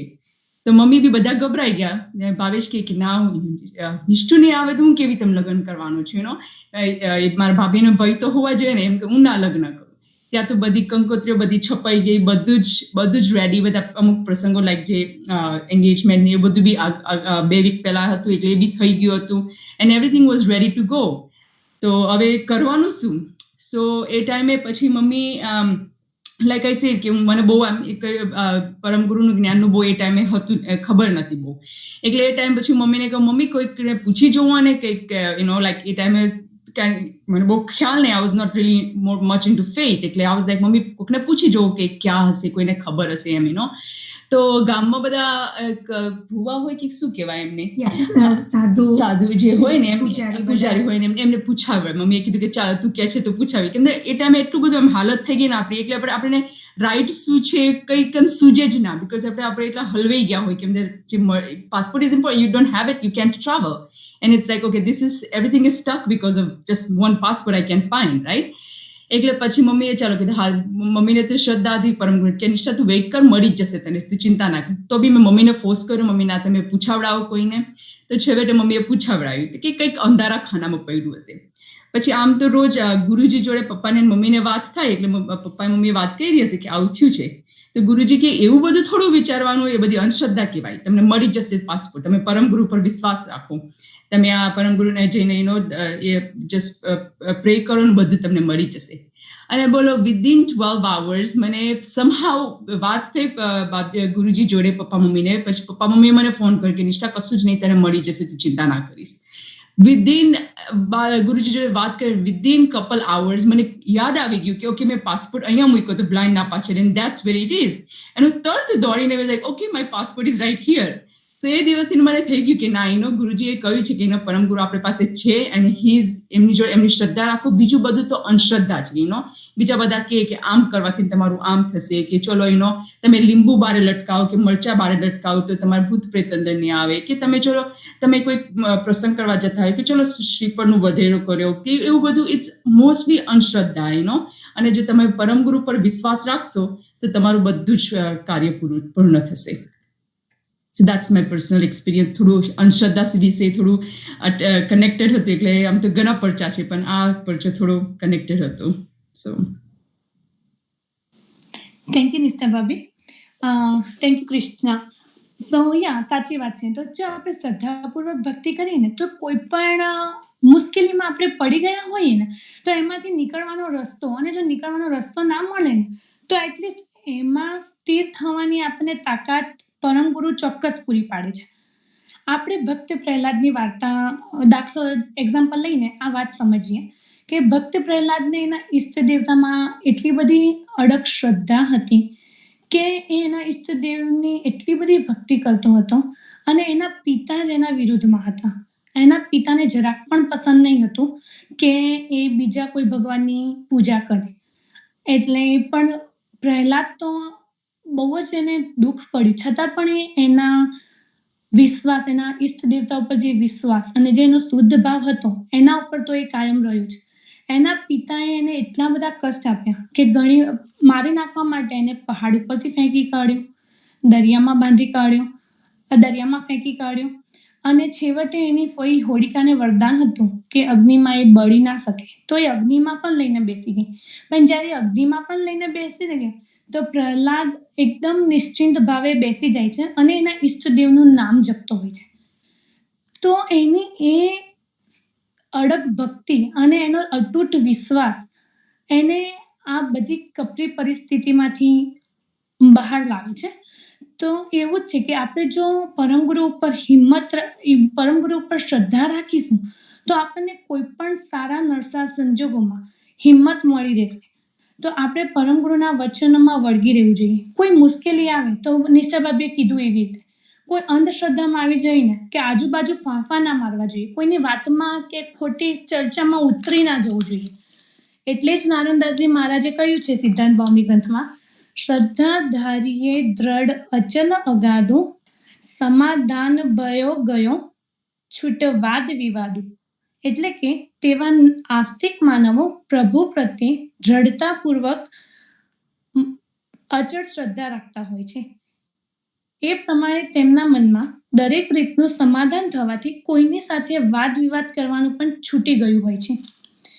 એટલે કે તમે જો તમે તમારા પરમગુરુના વચનોને વળગી રહીશો ને તમારો નિયમ સતત પાળશો ને, અને કોઈ તમને કહેશે કંઈ પણ તો તમે એના ઉપરથી ડગી નહીં જાઓ ને તો તમે તમારા કાર્યમાં ચોક્કસ સફળ થશો, અને પરમગુરુ તમારા સાથે છે એની અનુભૂતિ ચોક્કસ થશે.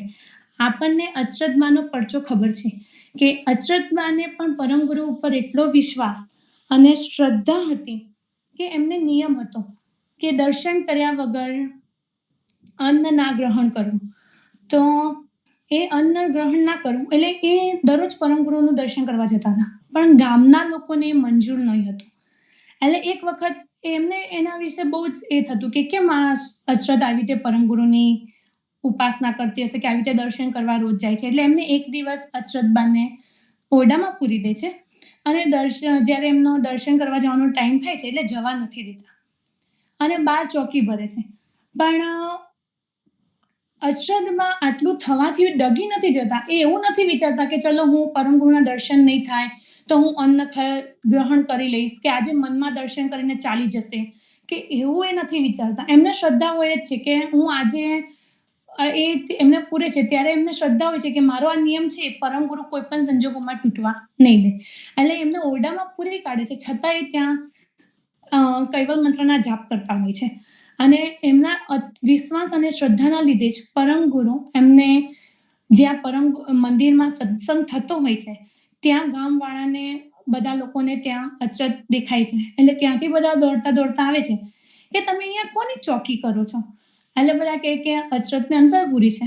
એટલે કે ના એવું તો નથી, અચરજ તો મંદિરમાં પરમગુરુનો સત્સંગ સાંભળે છે અને એ બધા જોવે છે અને ત્યાં એમને એમની ભૂલનો અહેસાસ થાય છે.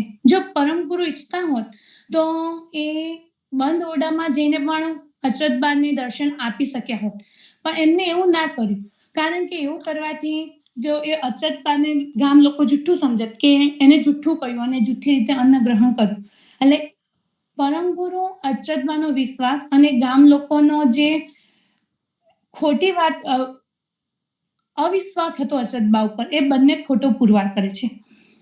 ગુરુજીએ કૈવલ વિલાસ અવિચલદાસજી મહારાજે કૈવલ વિલાસ ગ્રંથની શિબિરમાં કહ્યું છે, એ કોઈ ચોપાઈ નથી, પણ એમને ઉદાહરણ આપ્યું છે કે માણસ જ્યારે જન્મે છે ને ત્યારે શ્રદ્ધાનો અંકુર લઈને જન્મે છે, પણ એનું કયા વાતાવરણમાં એનો સિંચન થાય છે ને એનો આધાર એના ઉપર રહેલો છે.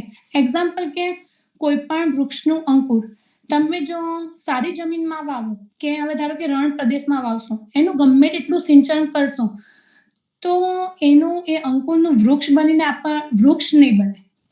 અને હવે એ પથરાળી જમીનમાં તમે વાવશો તો એ અંકુર થોડું વૃક્ષ તો બનશે, પણ એટલું મોટું વટવૃક્ષ નહીં બને કે જેવું આપણે ઈચ્છીએ છીએ કે એટલું મોટું નહીં થાય. પણ જો ફળદ્રુપ જમીનમાં એનું અંકુર વાવીને એનું સારી રીતે પાલન પોષણ કરવામાં આવશે તો એ સરસ વટવૃક્ષ બનીને અને સુંદર ફળ આપે છે.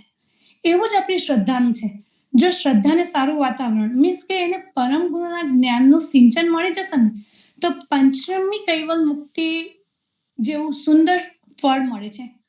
આપણે આપણા ગુરુજીમાં એટલા શુદ્ધ ભાવ અને સચોટ વિશ્વાસથી ધ્યાન ધરવાથી કોઈ પણ જાતનો ભય રહેતો નથી, એવું નારાયણદાસજી મહારાજે કહ્યું.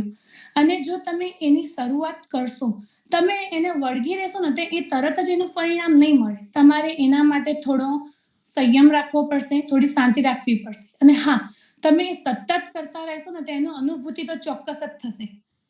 નારાયણદાસજી મહારાજે ગુરુ મહિમામાં કહ્યું છે કે ગુરુ સેવા માનસી શુદ્ધ કરીજે, વિધિ સંયુક્ત હી ધ્યાન ધરીજે. જેનો શુદ્ધ ગુરુ વિશે છે ભાવ, તેને શિર જમતણું નહીં દાવ.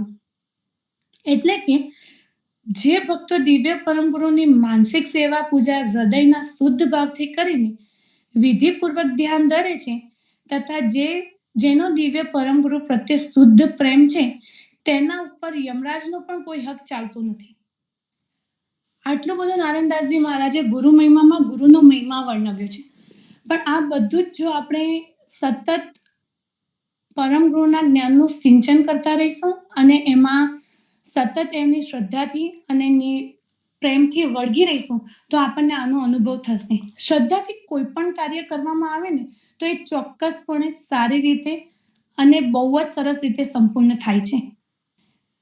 આટલું જ મારે કહેવું હતું. કોઈને કોઈ પ્રશ્ન હોય, કંઈ પૂછવું હોય કે કંઈ શેર કરવું હોય, કંઈ એડ કરવું હોય તો પ્લીઝ. ભાભી, this is Hetal. So જેને અનુભવ થાય છે ને તો પછી તો શ્રદ્ધા થઈ જાય, રાઈટ? અને પછી આપણો વિશ્વાસ બી હોય અને એમાંથી આપણી શ્રદ્ધા ગ્રો પણ થાય. પણ તમને અનુભવ ના થયો હોય તો તમે બધા જીવ શ્રદ્ધા લઈને જન્મે છે તો તમે કેવી રીતે શીખવાડો? Like by example, right? Like I have a 15 મહિનાની બેબી, તો હજી તો બહુ નાની છે, પણ તમે શ્રદ્ધા શીખવાડી શકો કે એ બાળક કે ફેમિલીમાં જે લોકો છે એ આપણામાં છે તો આપણું જોઈને જ શીખે? હા, ઇટ્સ અ ગુડ ક્વેશ્ચન. કે જેમ ગુરુજીએ કીધું કે તમને શ્રદ્ધાનું અંકુર લઈને જ જન્મે, પણ એક વાતાવરણ જોઈને જો તમે કરતા હશો ને તો તમને જોશે. 15 મહિનાની છે પણ તમે જો એ કરતા રહેશો ને તો એ જોશે. ભલે નહીં કરે પણ એને ખબર તો હશે કે મારી મમ્મી આ વસ્તુ કરે છે, રાઈટ? તો એને એક વખત તો એવો પ્રશ્ન પૂછવાનું મન થશે જ કે મમ્મી તું શું કરે છે? ધારો કે આજની જ વાત હતી કે અમરને છે ને કોઈ દિવસ ગુજરાતી સાંભળવાનું ગમે નહીં, હિન્દી મૂવી જોવે. પણ હું આજે સત્સંગ કરવાની હતી તો મેં એવું કીધું કે અમર, હું સત્સંગ કરવાની છું, મને અવાજ ના થવો જોઈએ, રાઈટ? તો એને ગુજરાત નથી ખબર પડતી, એને શ્રદ્ધાનો મિનિંગ શું છે એ પણ નથી ખબર, છતાં મેં એને કીધું અવાજ નહીં કરવાનો. તો એ અક્રોસ ધ રૂમ આદિત્યના રૂમમાં બેસીને, કારણ કે એને જાણવું છે કે કેવી રીતે મમ્મી સત્સંગ, કારણ કે આ મારો પણ ફર્સ્ટ એક્સપિરિયન્સ છે, તો એને જાણવું છે કે મમ્મી કેવી રીતે કરે છે. તો એને એટલી તો ખબર પડે ને કે આપણે પણ આવી રીતે કંઈક શેર કરવું હોય તો કરી શકાય. તો એ અક્રોસ ધ રૂમ કરીને એટલે તમે જેવું કરશો ને એનું અનુકરણ બાળક જરૂર કરશે. પણ અલકાંતિ આમાં કંઈ તમારે કંઈ એડ કરવું હોય તો, જો હું કંઈક રોંગ હોય તો.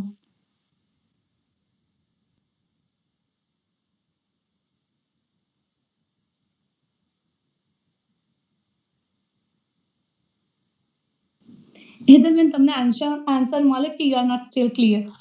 No, I'm clear. I'm just like હું એવું પૂછું છું ભાભી કે આઈ થિંક મને એટલો તો આઈડિયા છે કે બાળક આપણા અંદર જોવે ને તો આપણું જોઈને શીખે.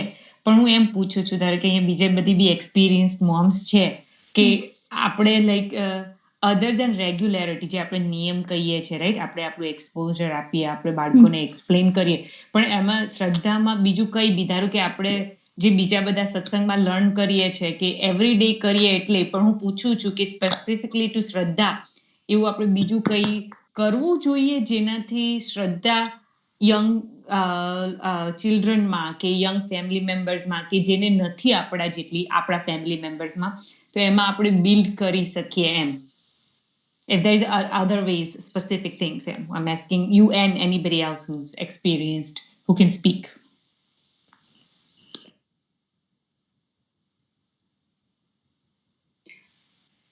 So I'm not experienced, પણ ગુરુજીની નિશ્રામાં એમને જ્યારે શ્રદ્ધા અને અંધશ્રદ્ધાની વાત કરી હતી ને, તો એમને કીધું કે લાઈક આપણી સંપ્રદાય આખી જે જ્ઞાનમાં બેઝ થયેલી છે, તો તમે અંધશ્રદ્ધાને જ્ઞાનથી જ ફાઇટ કરી શકો. તો when I think about કે નાનું છોકરું, નાનું બાળકને શ્રદ્ધા કેવી રીતના વધારવાની કે ઘરમાં કેવી રીતના શ્રદ્ધા વધારવાની, તો એક્સપ્લેન કરવાનું કે કેમ આવું ના થવું જોઈએ, કે કેમ આવું થવું જોઈએ ના. So one of the quickest things that comes to my mind is જ્યારે મમ્મી પપ્પાને કંઈક તમને નાના છોકરાને સમજાવવું હોય ને બાળકને, તો એવું કે બાવો આવવાનો એટલે કરી લો, જલ્દી ખાઈ લો, બાવો આવશે, કે સુઈ જાઓ, બાવો આવશે. That is a form of like અંધશ્રદ્ધા or making up things. કે like આપણે એવી વાર્તાઓ નહીં બનાવવાની કે બાવો આવવાનો કે કંઈક બીજું આવવાનું, પણ એક્સપ્લેન કરવાનું. અને પેશન્સ લાગે કે આપણે વધારે ટાઈમ થાય બધાને એક્સપ્લેન કરવામાં. ઘરડા લોકો જેને એમનું જે રોજનું એમનું કરેલું હોય, જેવી રીતના મોટા થયેલા હોય, એમને હાર્ડ પડે એવું કન્વિન્સ કરવાનું. પણ આપણે ધીરે ધીરે એક્સપ્લેન કરીએ ને જ્ઞાનથી કે કેમ આવું થવું જોઈએ, તો એમને સમજણ વધારે આવે.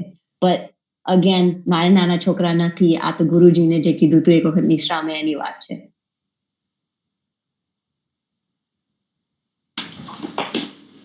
બીજી એક વસ્તુ આપણે જોઈ શકીએ છીએ, ભાભી તમે બહુ સરસ આપણને સમજાયું શ્રદ્ધા અને અંધશ્રદ્ધા વચ્ચે, કે આપણે એસ્પેશિયલી આપણા કલ્ચર્સમાં આપણે એઝ ભાભી સેડ અર્લિયર, નિષ્ઠા ભાભી, કે જ્યારે એમનો પાસપોર્ટ ખોવાઈ ગયો હતો અને પહેલા એમને એટલા પરમગુરુમાં એટેચ નહોતા, તો એમને મમ્મીને કીધું કે તમે ગામમાં કોકને પૂછી જુઓ.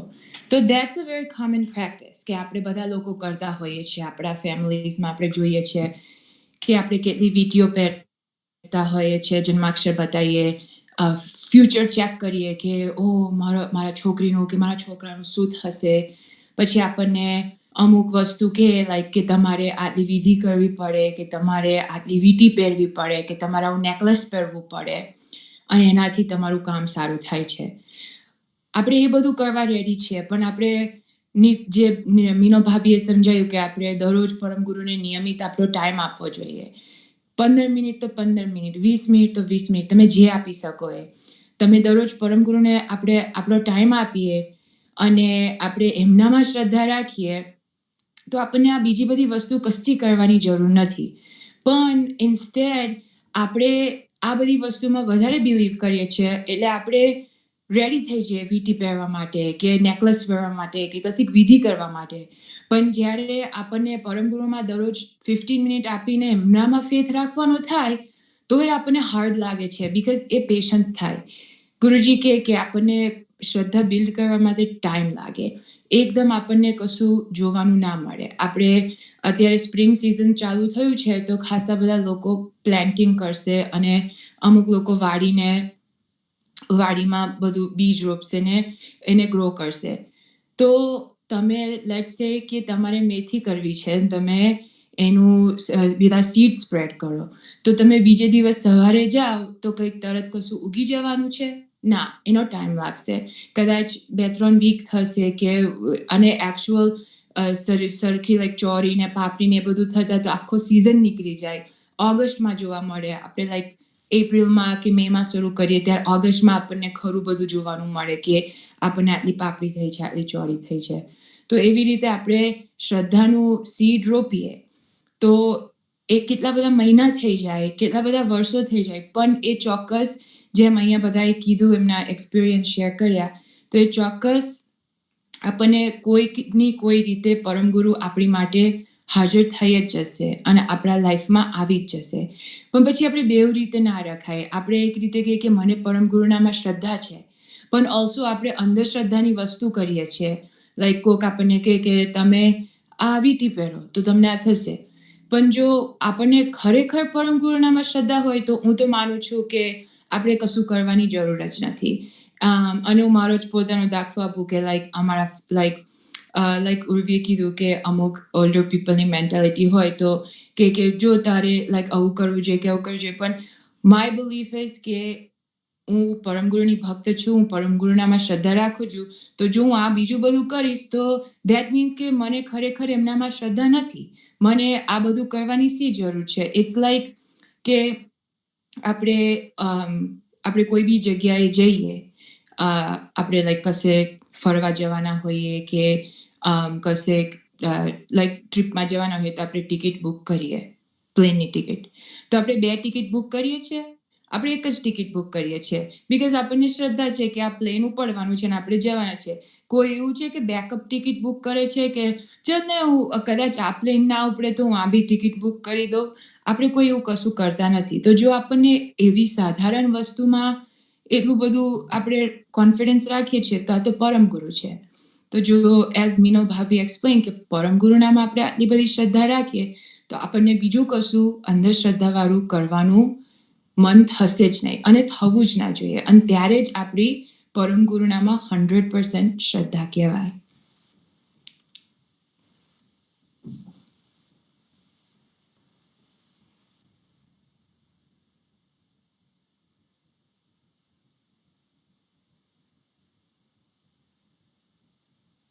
Thank you Radhi, thank you Hetalben and thank you Urvi. Satpal સાહેબ, કોઈ બીજાને કોઈ ક્વેશ્ચન છે છેલ્લો? બીકોઝ હવે આઈ થિંક આપણે only 2 minutes, right Radhi?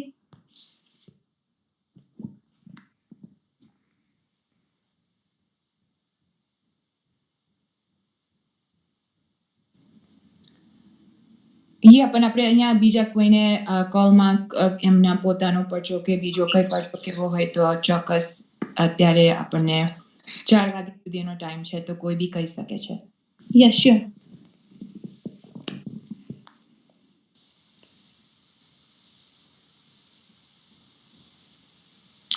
So, મારે કોઈ પરચો શેર નથી કરવો, but I just want to share to the group કે generally મારા એક્સપિરિયન્સમાં છે ને અંધશ્રદ્ધા is like false rumors. આપણે જોઈએ છે ને લાઈક વોટ્સએપમાં અને બધામાં when everything goes viral.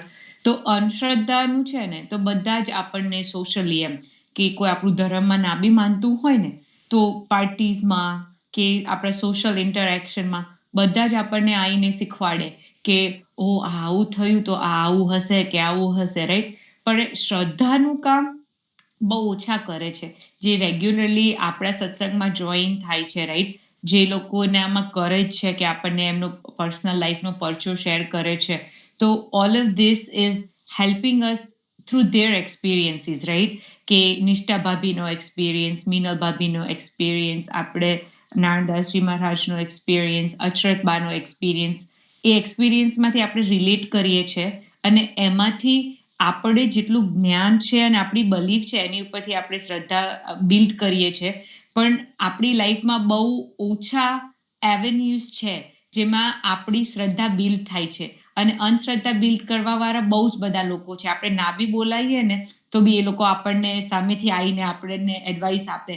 So I just want to say thank you to this group કે what you doing is rare. 100 people આપણને અંધશ્રદ્ધા વિશે શીખવાડે ને તો only 2 people આપણને શ્રદ્ધા વિશે શીખવાડે. So everybody on this group, thank you.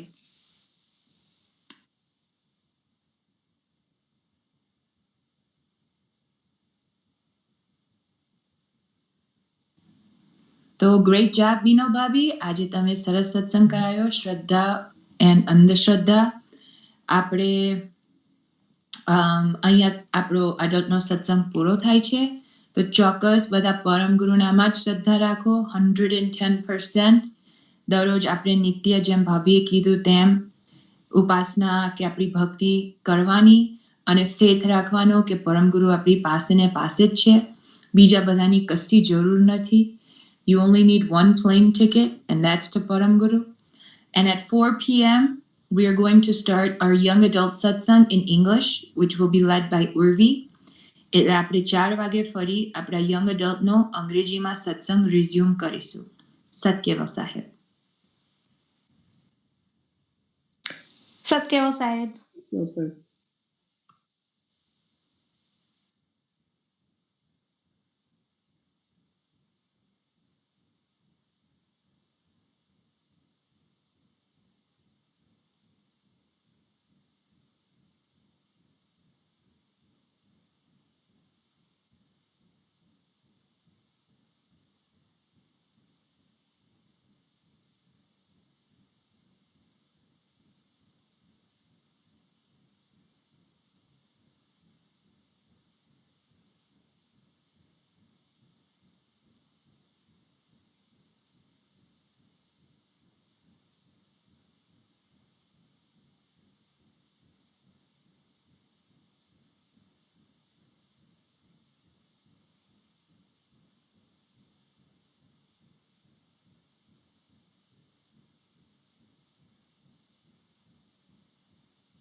Satgil Sahib, everyone. I'm just going to wait one more minute to see if anybody else joins, and then we'll start our satsang.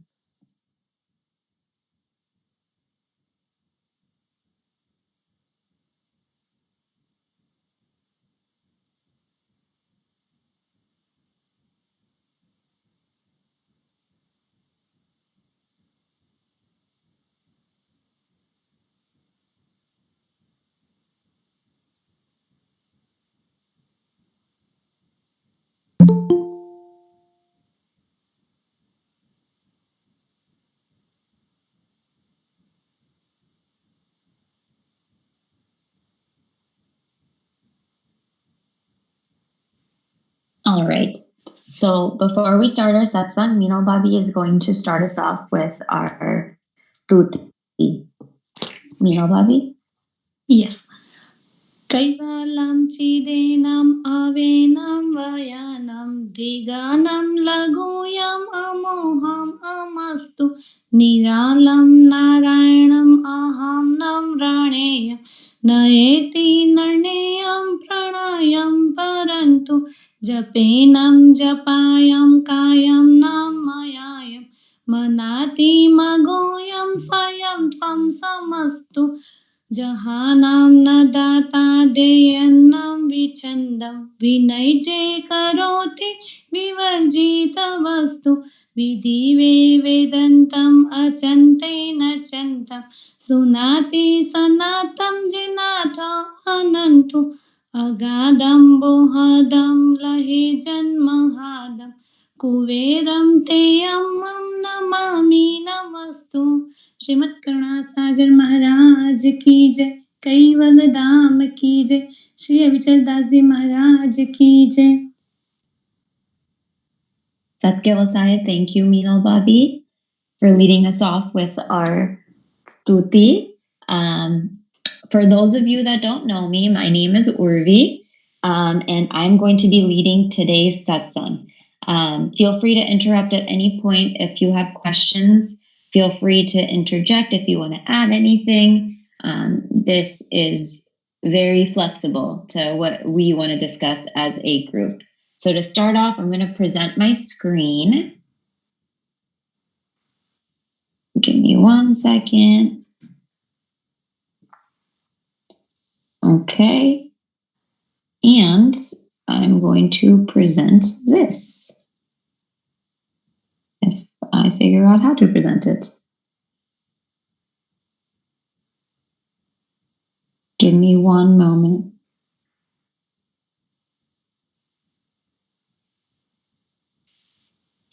Okay. I'm trying to do full screen and I don't see the normal button that is always there. Present. There we go. Can everybody see my screen? I need one person to verify with me that you can see it. Yes. Okay, perfect. So today's satsang, I want to start off with talking about how has coronavirus impacted you.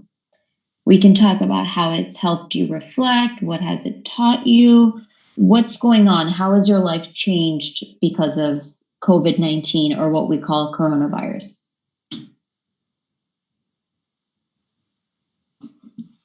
Anybody can chime in here. We do more social activities than we do in a daily basic life. Okay, so what kind of social activities? Everything's on my computer, and some stuff you have to do it on your phone, and then we like that.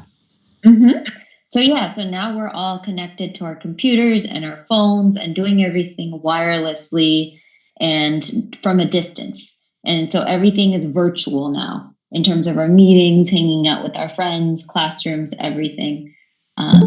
Anyone else?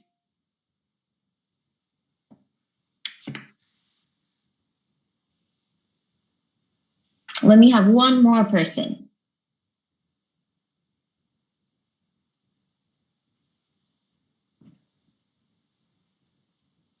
I'm presenting my screen, so fortunately I can't pick on anybody. But Radhi Didi, do you want to tell me how it's impacted you?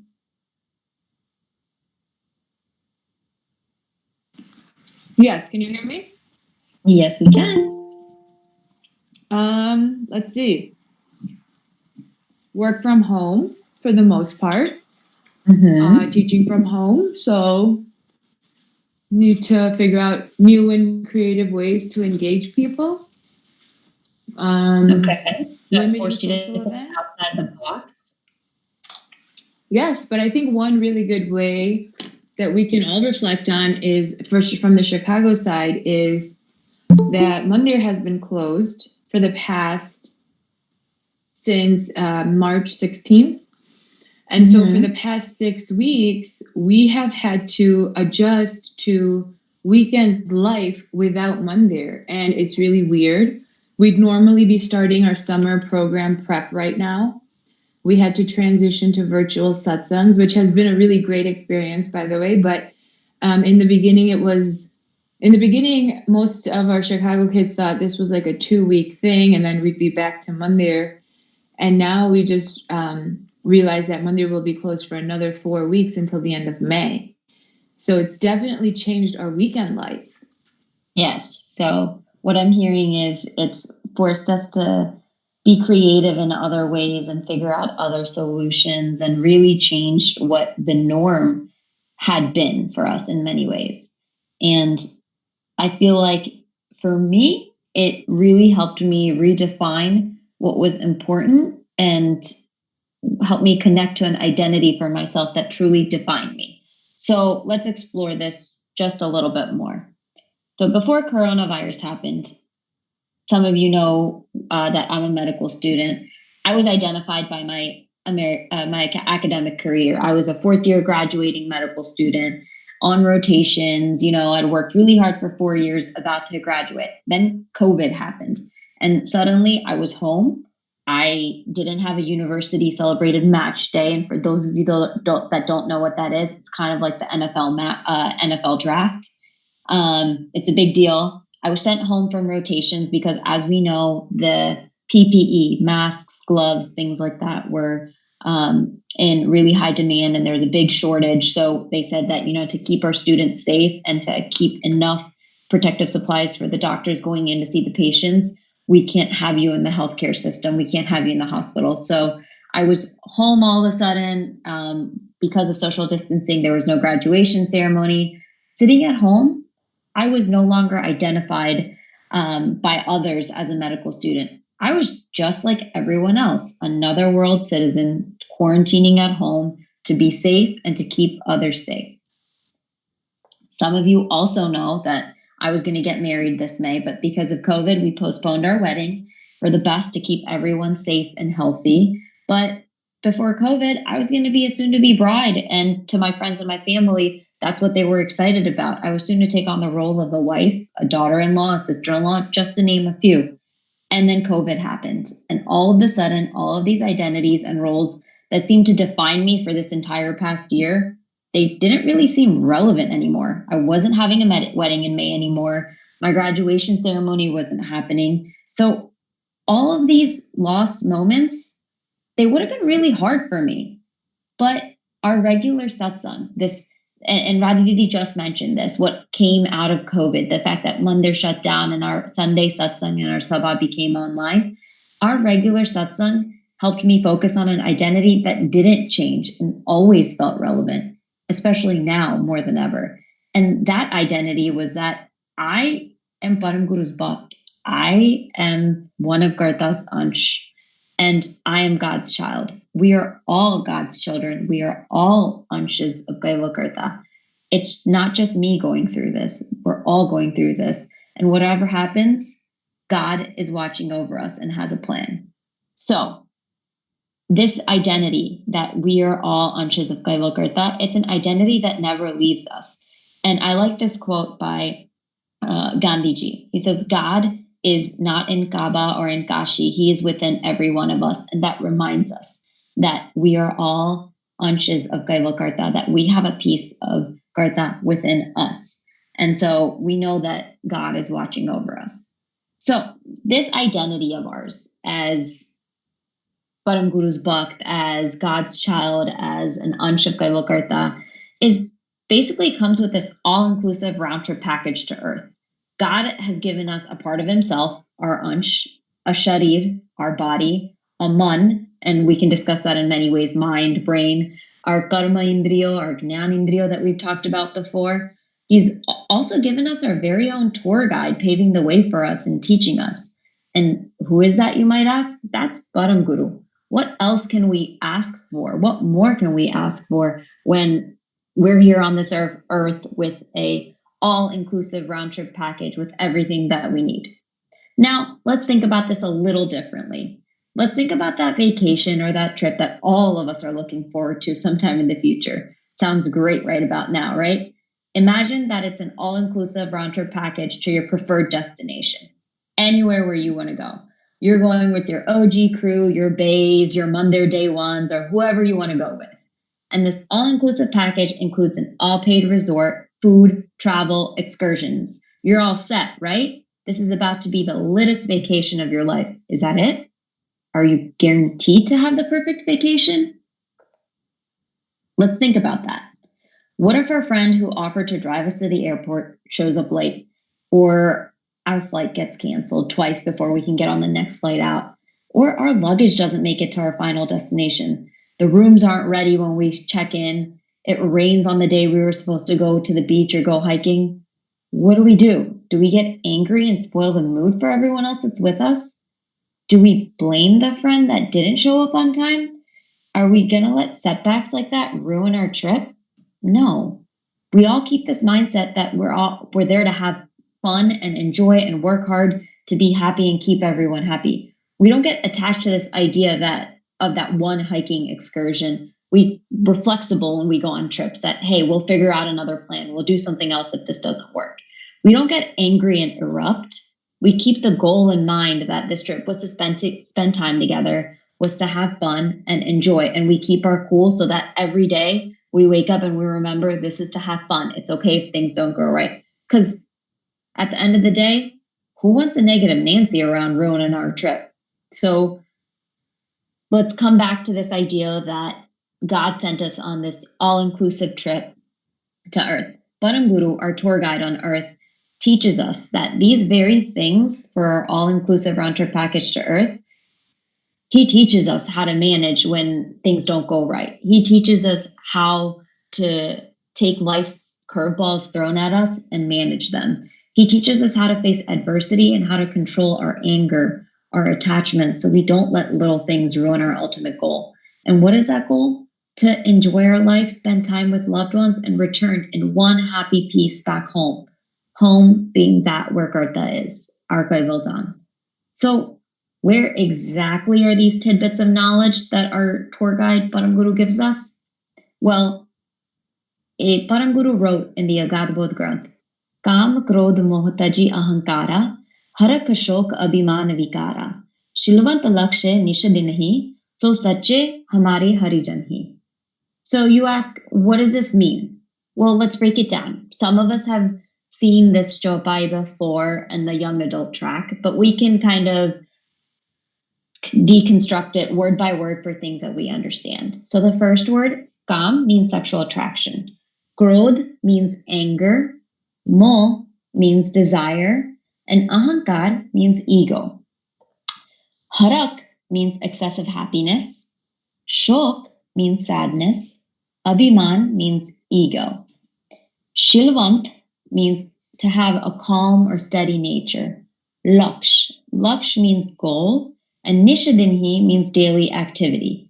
And then Sosache means to be true. Hamere means mine. And Harijanhi means bhaktos.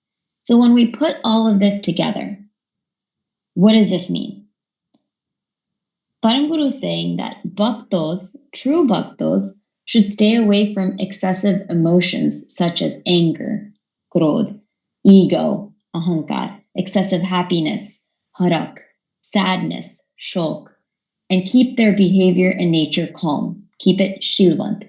Then they will be considered Param Guru's true bhaktas. So Param Guru has a lot of information for us in this one chopai. So let's try to break it down. Let's talk about krodh. Like we said, krodh means anger. So we all realize and we all understand that we should control our anger. But why is it so important to control our anger? Can somebody interject and tell me why do you think it's so important to control our anger? Maybe because if we let our anger out, we might get mad at something our parents might not done, or we're just mad at something for a little thing. Okay, so when you get mad, what happens?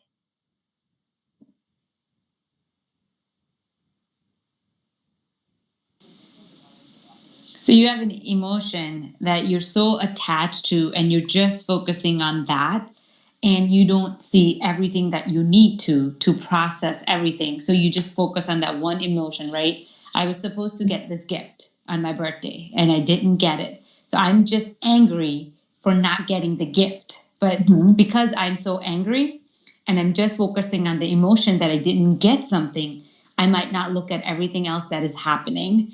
And then I build on this anger, this one emotion, and then I might say things that can hurt people. I might say things that are not true, but I get this one-sided view and my mind is just looking for an outlet to get that emotion out.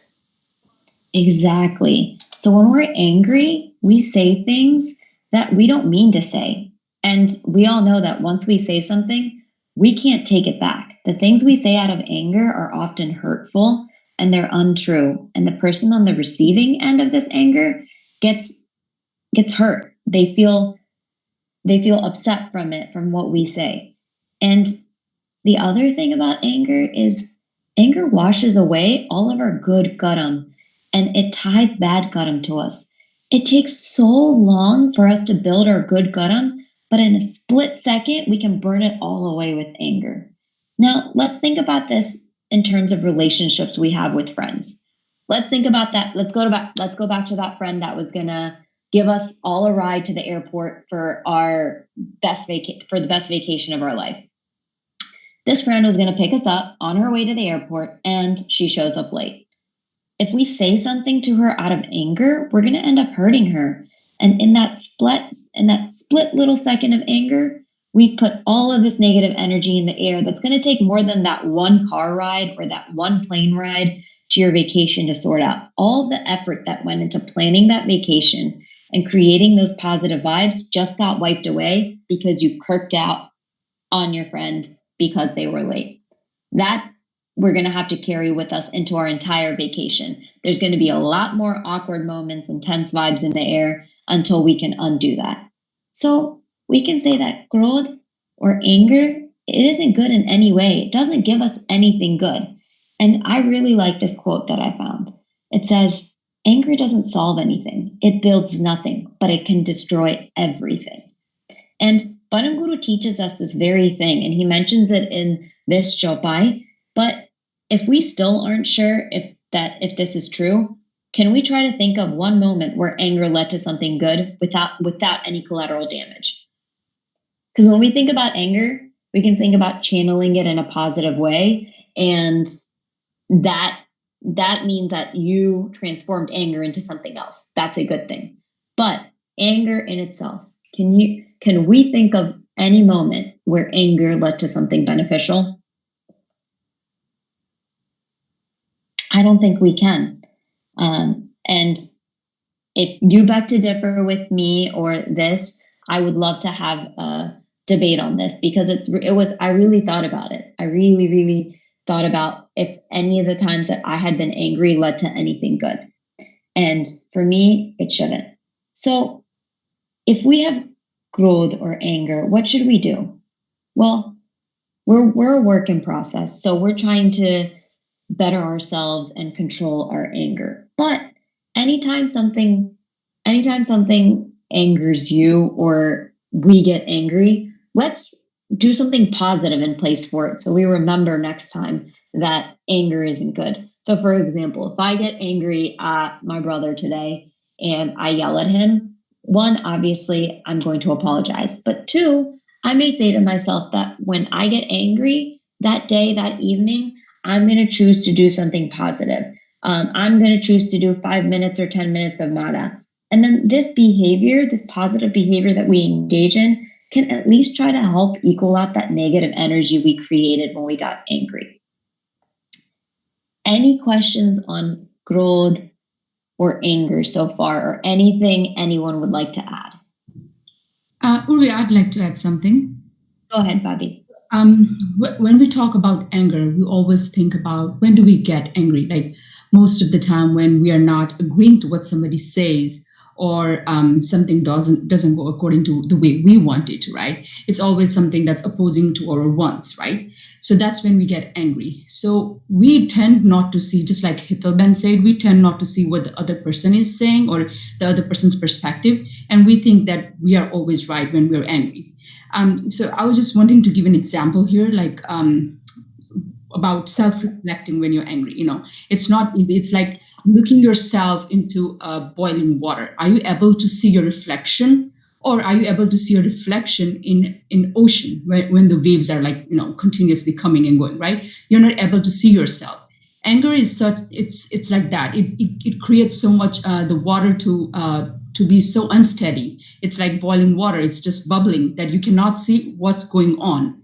And to be able to see the other person's perspective, he might be wrong, she might be wrong, or they might be right too. But for us to see the other person's perspective, or whether what they're saying or whether they're right or wrong, we have to calm down and we have to have this steadiness about the steadiness within us for us to see what's going on.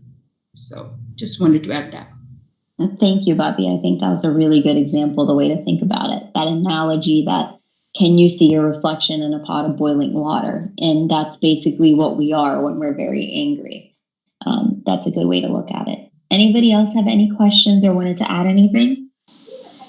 Urvi, I would add that, the doing the positive activity, it's wonderful suggestion and it helps you calm down. But I also just want to end that after you do this positive action, whatever that you decide for yourself, write down the feeling that your anger generated, because when you then go back, that feeling is going to put things into perspective of why you felt so attached to whatever it was that made you angry. So then when you do go apologize to your brother because you got into a fight with them and you're going to say sorry, or to whoever, it helps you. So don't write down your feelings, because they're going to help you not react the same way, but after you've had a moment to calm down.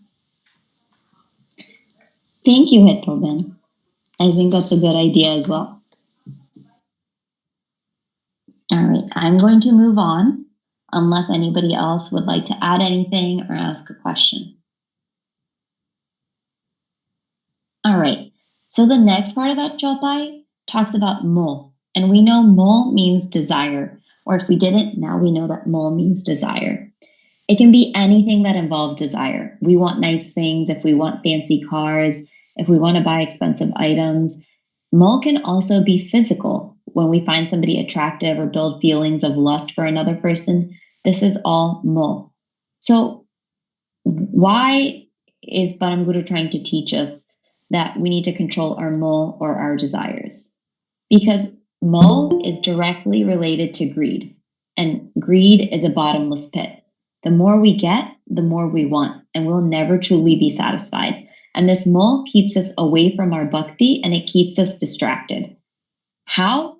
Let's go back to our all-inclusive round-trip vacation. So we already have this beautiful trip planned and on the calendar with all of our wonderful peeps, but we also want the perfect outfits for the perfect Insta-worthy pics. So we go ahead and we buy all our new outfits for this vacation. But wait, we can't show up to the airport looking like a grub. So we also get a new travel suitcase or a tote bag, because we got to travel in style. And don't forget, those pics and videos that we have to post on Insta, they're not going to take themselves. We need a GoPro or a selfie stick. We got to get the perfect picture with the perfect amount of sunlight and perfect angle. But oh wait, we also want to travel in style like the rest of our friends. So when we get there, we want to upgrade our rooms to the waterfront view at the resort, because #views for days tell us that this is not what we see and what we do. We want the full experience, and who's to blame? It seems amazing. But these are all examples of mo. And remember, we said that greed is a bottomless pit and it keeps us distracted. So let's see how. How can all of these things, wanting a water view, resort room, or traveling in style, or buying the perfect clothes for this vacation, how can that keep us distracted? So let's flash forward to our trip.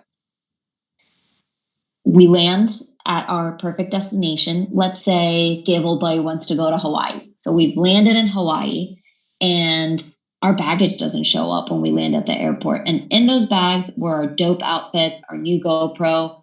We wait over 2 hours, but we're getting hungry. And so we decide to go eat some Taco Bell, because TB's where it's at.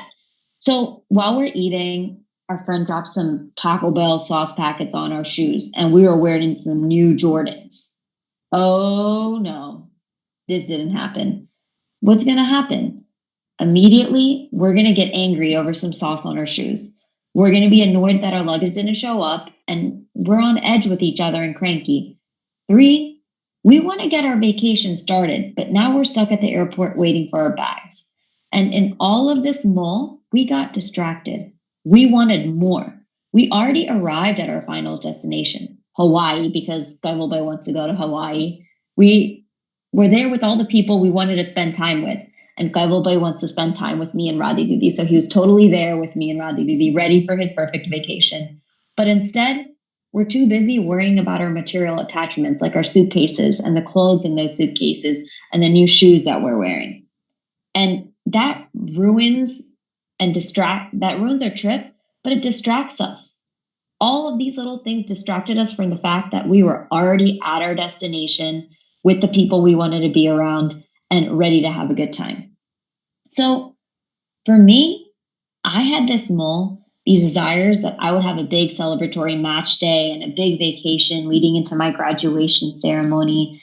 And then the whole wedding was another list of desires and mole. And I got distracted from the important things. And that what were those important things? It was that I was completing my 4 years of medical school, achieving something so big and able to share it with my family and loved ones. And most importantly, I was safe at home. Because of all of these desires that I had created from seeing other people do it year in, year out, I had these expectations that that match day would be a certain way, that graduation would be a certain way. And I kind of lost track of what was important. I got distracted that, hey, the most important thing is that I'm safe and I'm able to actually celebrate these achievements surrounded by all my family at home. So now I'm going to take a pause. And before we go on to talk about ahankar, I want to ask, does anybody have any questions that they thought of for krodh or moh or anything they would like to add?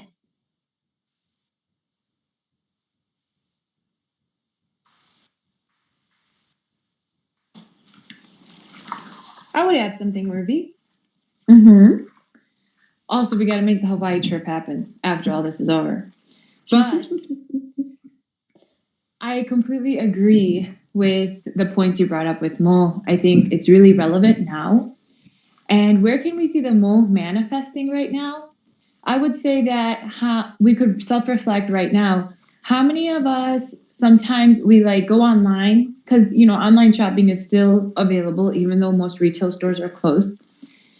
How many of us still go online to like Amazon or eBay or any of the retail shops that we used online and still sometimes browse or surf through items of clothing, shoes, handbags, or whatever else, like gadgets or new phones or accessories that go along with those new phones?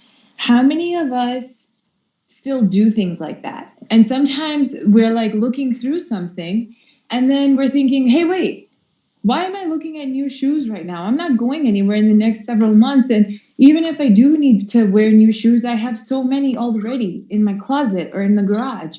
Why do I need new shoes right now? So how many of us still do that? And when we do that, that's the more. That's the more that's manifesting that we're still wanting more, even though we don't need it or we don't need to use it. And the more stuff we accumulate, the more stuff we're going to want to accumulate, not just stuff, but people as well. The more attachments we make, the more we will want to make. And just real quick, I saw a really cool post relevant to what Urvididi is doing satsang on today, which is that a tourist was going by and he passed a Sufi. And as he was traveling, he spent the night at the Sufi's place. And he goes inside the Sufi's cabin and he looks around and all he sees is a little like bataranu on the floor, like a mat, and a kerosene lamp. And the traveler asks the Sufi, "Where's all your stuff?" And the Sufi asks the traveler, "Where's yours? You only have this one bag too." And the traveler says, "Well, I'm just visiting." And the Sufi says, "Well, I'm just visiting too." And so the point of the story being that we're all visiting this planet Earth, like Urvididi said, we're on vacation. So what's the point of having that excess baggage? We're just going to have to pay more for it. For every extra bag you have to pay $35 or whatever. Then you have to worry about figuring out how to carry it and making sure the car is big enough to fit everything. So really liked your traveling analogy with our Mo topic. Because, not all flights give us free luggage. So we got to think about all the luggage we're accumulating. Thanks, Raj. Sorry. Go ahead. Is there like a difference between, I guess, like wanting something and like feeling like you need something? So if you get what I mean. Yeah. So you're talking about like when we can differentiate a want versus a need, or having that feeling of this is a need right now. So I feel like that goes back to thinking about like Maslow's hierarchy of needs. And so that's basically that pyramid that we can think about, that what are our first and foremost needs. So first and foremost, we need what? We need water, shelter above our head. We need food. And those are the three major ones that I can think about, you know, those are the things that are needs. And then on top of that, you need the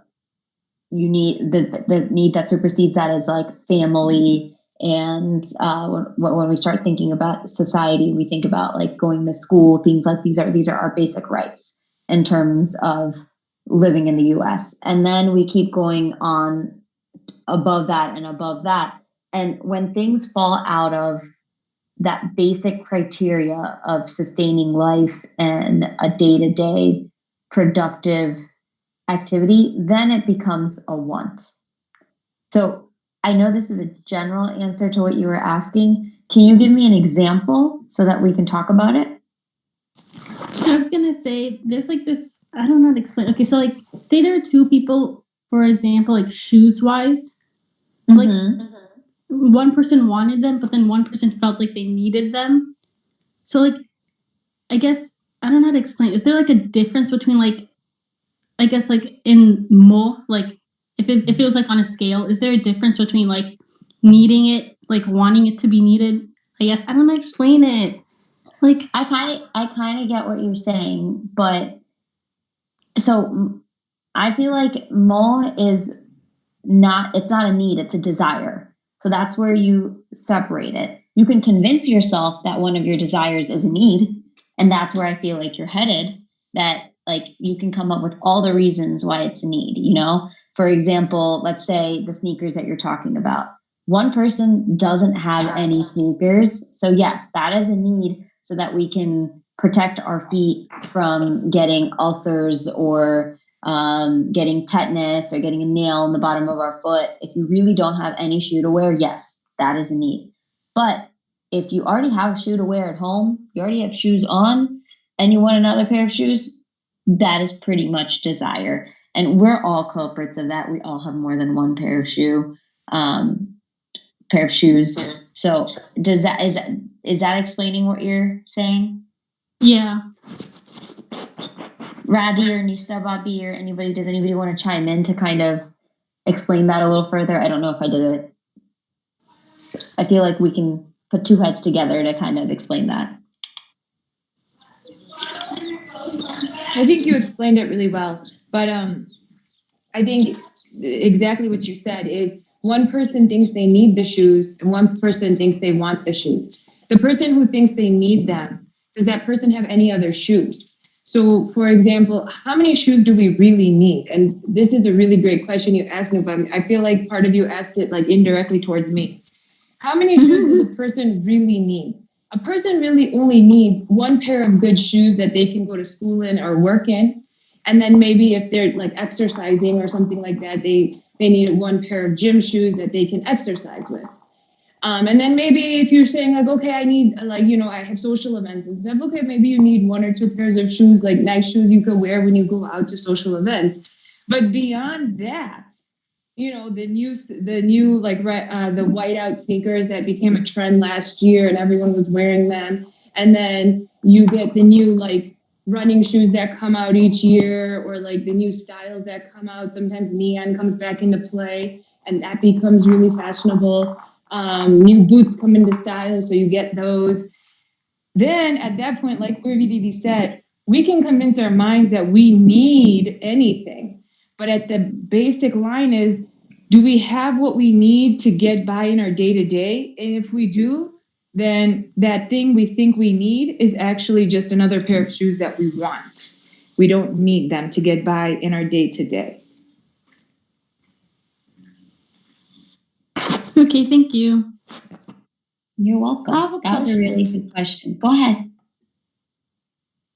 It's kind of similar to what Nupa said, but what if like a person has matched 3 to 2 shoes, and the other person says, I don't have any shoes, I need some shoes. Like the person only has one shoe.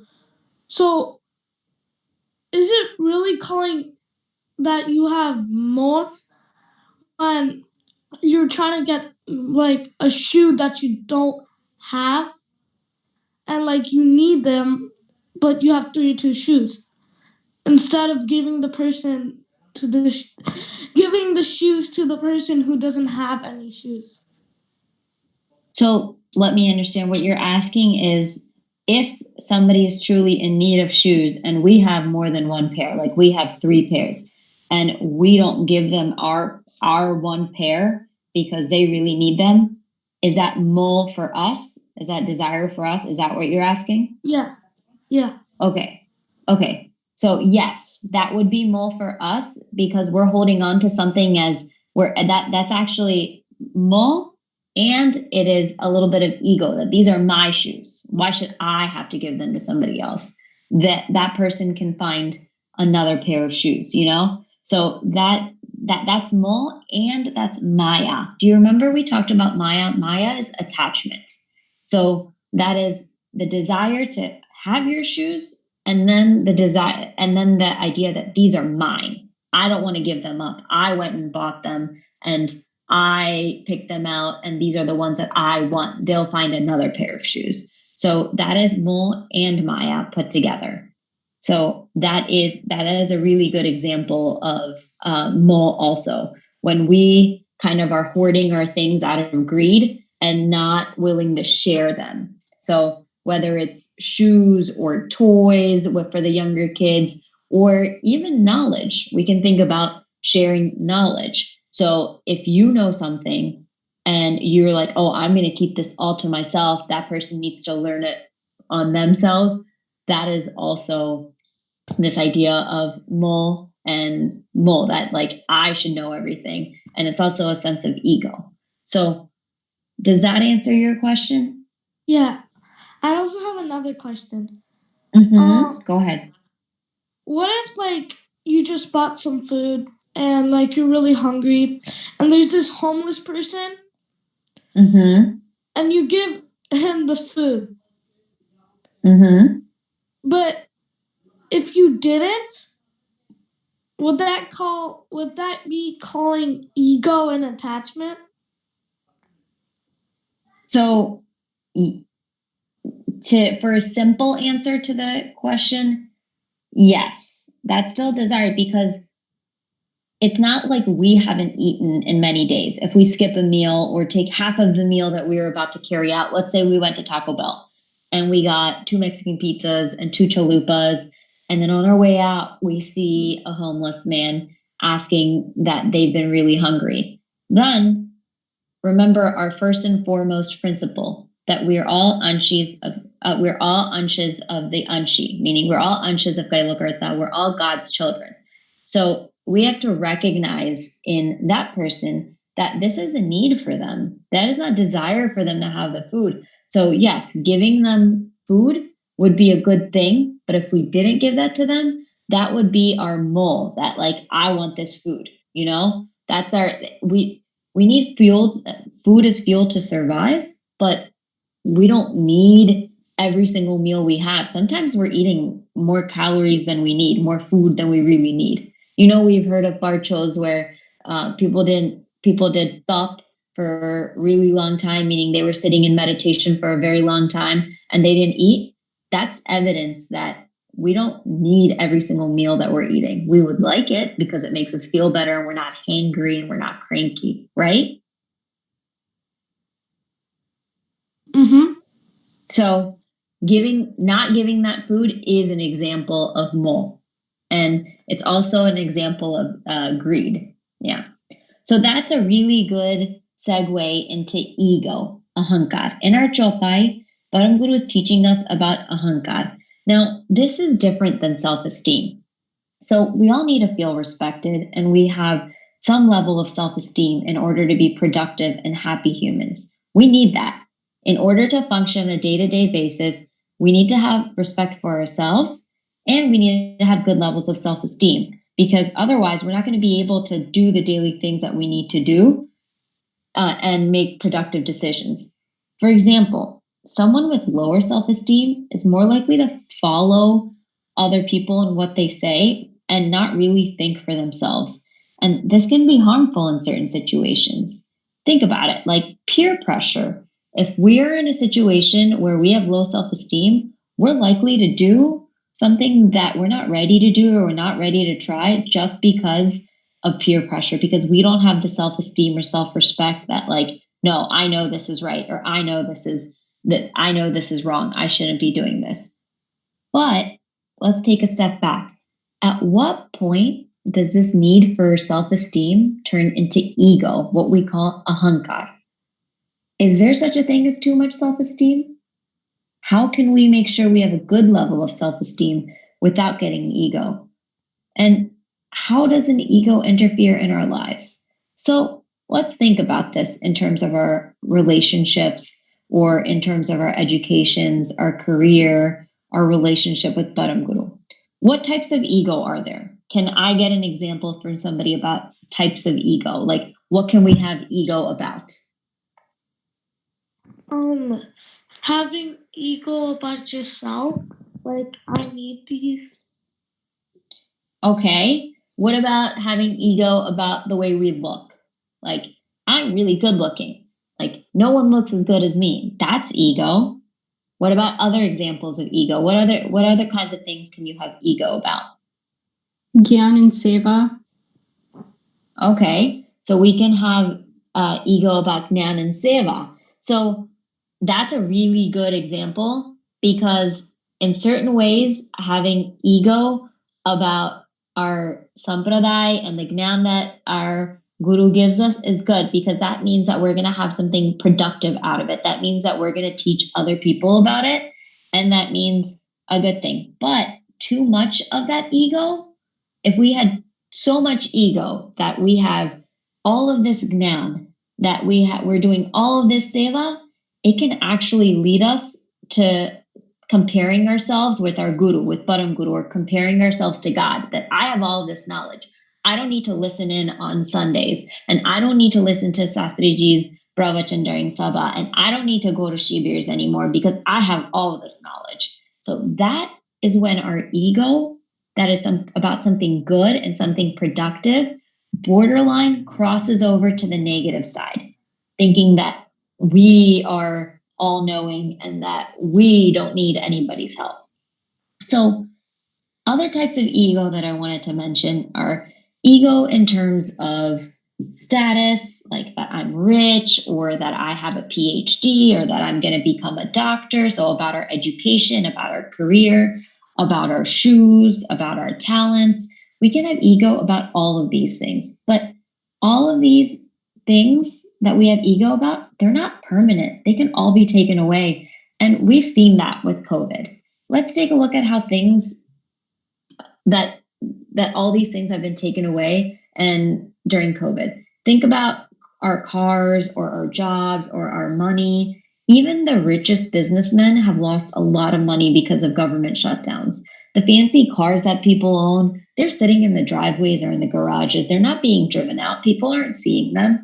And personally, I had this ego about my medical education and career that, I'm going to be really proud of all the work that I've put in, and I'm going to be a doctor, and I'm going to be in the hospitals helping everybody. But I'm sitting at home and hoping that everything gets better. And that ego was taken away from me in a split second because of COVID. So we've talked about the ego that we shouldn't have. And we mentioned some type of ego that we should have. So what type of ahankar should we have? And I'm glad that you mentioned this, that ego about seva and gnan. That's kind of related to the ego that we should have, that my guru is the best guru, that the gnan he brought down to us is unique, and that my guru is always there for me. My guru never lets me down. That's the type of ego that we want to have. For me, so I'm going to take a pause here to talk about how Param Guru's really been there for me through this COVID-19 pandemic. Param Guru has really helped me control the whirlwind of emotions that COVID brought with it. In a time of chaos and confusion, Param Guru helped me through all the roller coasters that COVID was throwing at me. I was able to control my anger and mull when my celebratory moments were being canceled, when match day was canceled, when graduation was canceled, when wedding was canceled. I was really able to focus on the positive things, and I was able to control my sadness. How? Like, how did all this happen? Well, Paramguru gave us a gift, and this gift is something we call Gnan. And we've been utilizing Paramguru's Gnan and his vachans every Sunday to connect with one another on these Sunday satsangs. And these Sunday satsangs have helped me focus on my true identity, that identity that we were talking about, that the identities that really put labels on us as doctors or as students or as friends or soon to be brides or the number one winner on Call of Duty or whatever you want to say, all of those are temporary. But these Sunday satsangs have helped me focus on my true identity. And that identity is that I am Param Guru's Bhakt and Karta's Ansh.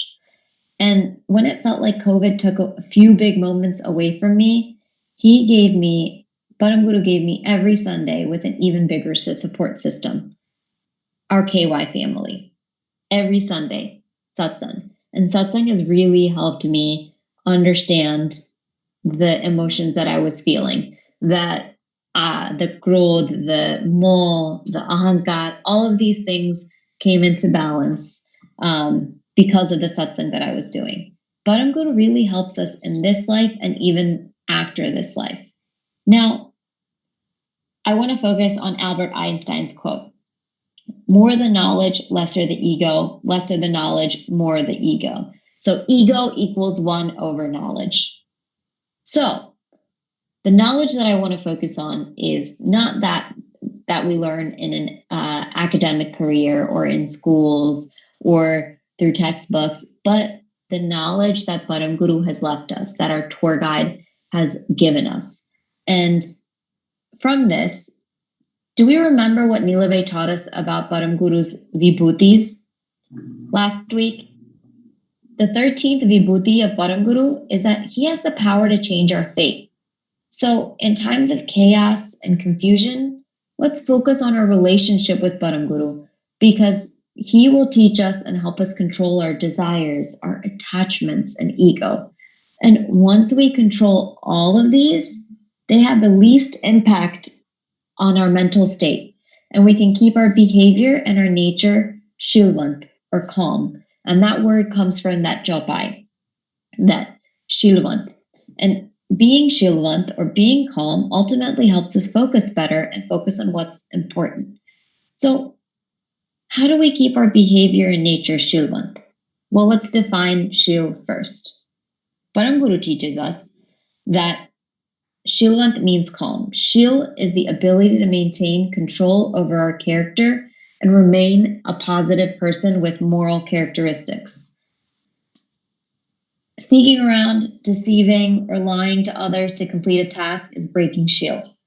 In order to develop Shil or become Shilvant, like we said, we have to focus on controlling what?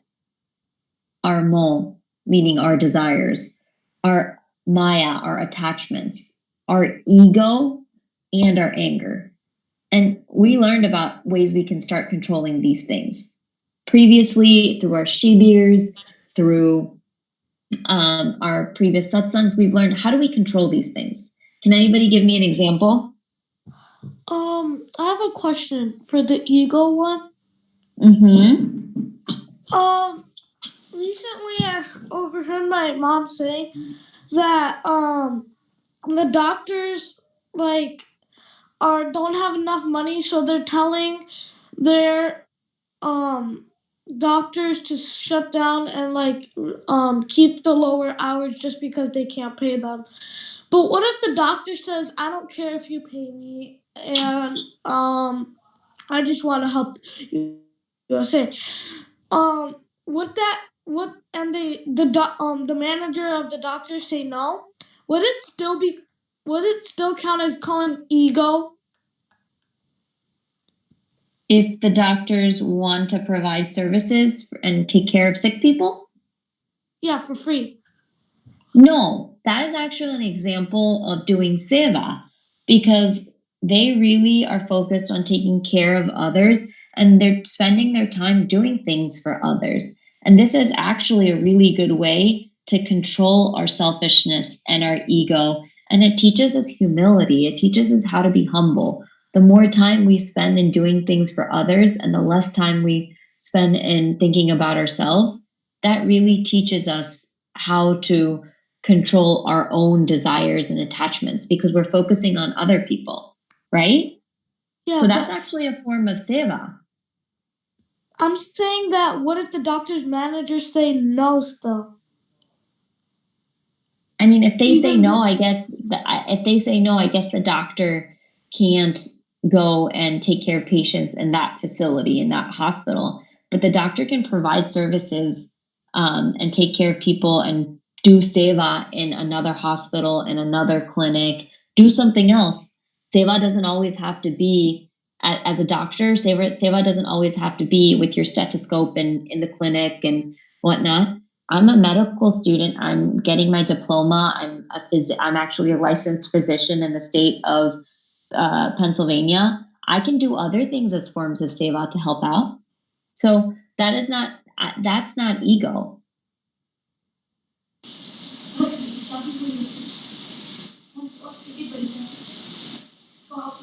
So I will just piggyback to what Urididi said.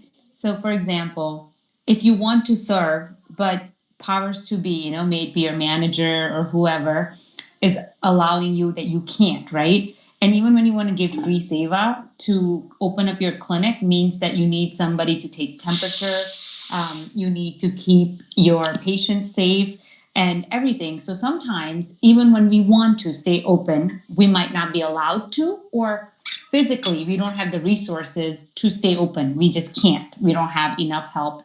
So in that case, though, think about it like if that doctor wants to serve, as Uridi gave the example, how would we give seva? So that doctor doesn't need a nurse or an exam room to call his patients, the ones who are sick, to tell them, oh, how are you doing? Do you have all your meds? How's your breathing?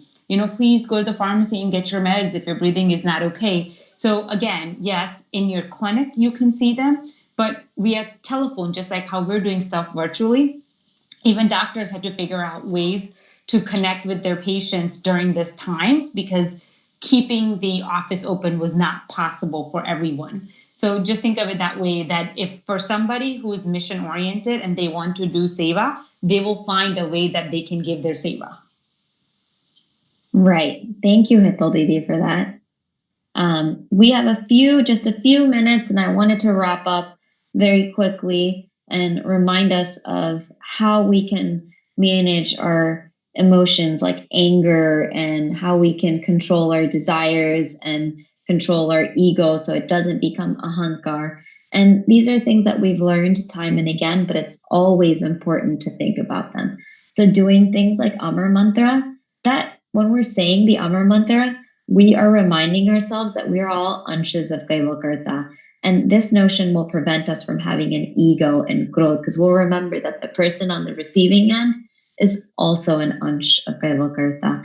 And then the other thing, have you ever realized that when you spend time with someone, the more time you spend with them, the more of their habits you pick up, you kind of start talking like them. You start to look up to them and admire some of their qualities as you learn to work towards them. Like if you have a friend, you start admiring things that they do and you want to work towards that. So similarly, Paramguru has 16 vibhutis, and of course we don't have all of these qualities. But by spending more time with Paramguru, we can learn to have more of these qualities, even if it's an ounce bit more. For example, Paramguru has the power not to become angry. And the more time we spend with Paramguru, the more we'll learn how to have that power not to become angry.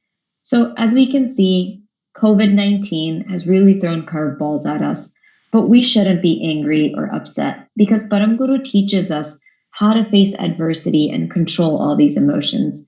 And if we control all these emotions and build the ability to remain calm and have control over our character and remain positive no matter what we're doing, you know that we're going to be able to work towards a better solution.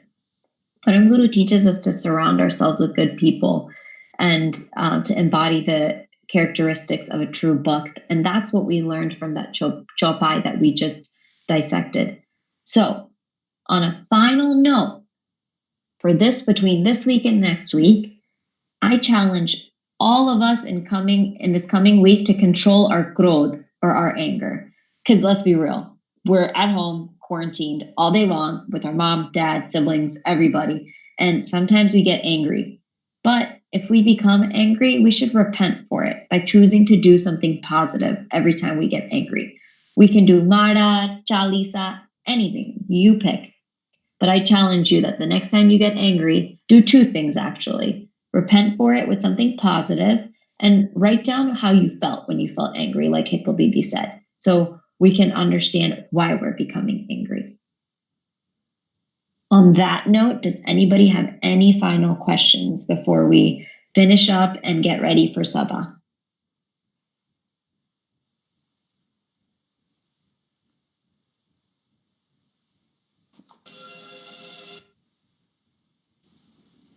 All right, Satkilo Sahib, everyone. I'm going to hand it off to Ravi so we can set up for Sabha. Satkeva Sahib, everyone. Thank you, Urvi Didi. You did an amazing satsang and really helped us connect to our current situation. Mino Bhabi, likewise, before her. Heti Didi, Ipsa, and Vishwa. All of our satsang teachers are doing a great job keeping us engaged and keeping us holy from home. So thank you to everyone, and keep joining satsangs every weekend. A great way to keep our minds fresh and to stay connected to Param Guru. And હવે આપણે આપણી evening સભા શરૂ કરીએ છીએ. તો હવે શાસ્ત્રીજી મંદિરમાંથી આપણને લાઈવ સત્સંગ સભા કરાવશે. તો લેટ્સ જસ્ટ જે બધા કોલ ઉપર છે એ બધા યુટ્યુબ પર જતા રહો અને હવે આપણે શાસ્ત્રીજીનું લાઈવ પ્રવચન મંદિરેથી સાંભળીશું. સત્કેવલ સાહેબ, શાસ્ત્રીજી, સત્કેવલ સાહેબ, તમે તમારું ચાલુ કરી શકો છો. સત્કેવલ સાહેબ.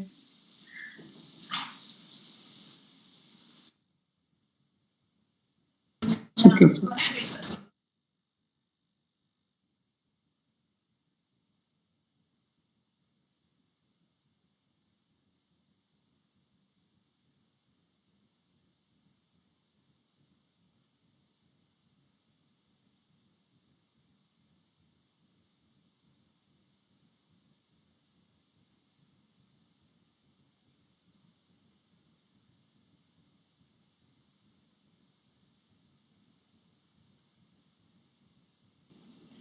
શાસ્ત્રીજી તેમનું પ્રવચન ચાલુ કરે તે પહેલા હું ખાલી એક સૂચના આપી દઉં કે state of Illinois stay at home order extend કર્યો છે. એટલે બધાને આમ તો ખબર હશે, પણ ખાલી કન્ફર્મ કરવા માટે આપણે એનાઉન્સ કરી દઈએ છીએ કે કૈવલ જ્ઞાન મંદિર શિકાગો મેની 30મી સુધી તો બંધ જ રહેશે અને ત્યાર પછી આપણે ગવર્મેન્ટ જે પ્રમાણે રૂલ કાઢશે એ પ્રમાણે આપણે વાત કરી અને આગળ જે સ્ટેપ લેવાના છે એ લઈશું અને જરૂરથી બધાને જાણ કરીશું કે કેવી રીતે અને ક્યારે મંદિર ખુલશે. એટલે અત્યારે બધાએ પેશન્ટ રહેવું પડશે. સત્કેવલ સાહેબ.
ઓકે, આ રીતે શાસ્ત્રીજી અનમ્યુટ થઈ ગયું, નહોતું થતું અનમ્યુટ.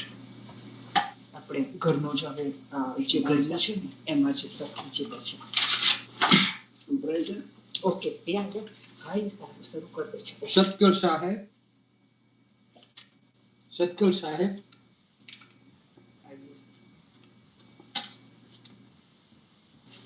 આવે છે શાસ્ત્રીજીનો અવાજ? સત્કલ સાહેબ,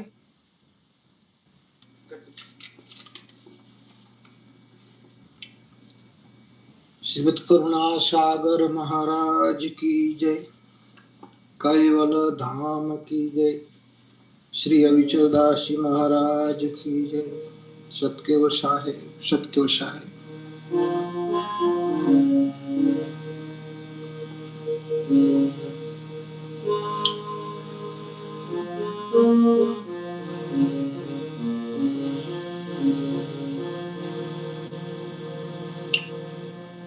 विश्वेश्वराज्ञा प्रणतो गृहीत्वा यागत को जनतारणाय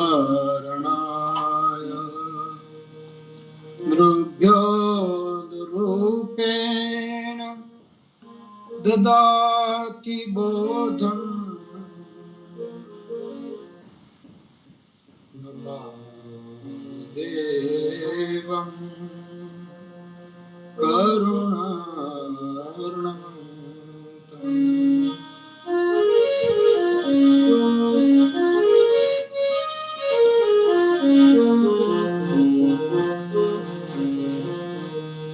गुरुर्ब्रह्मा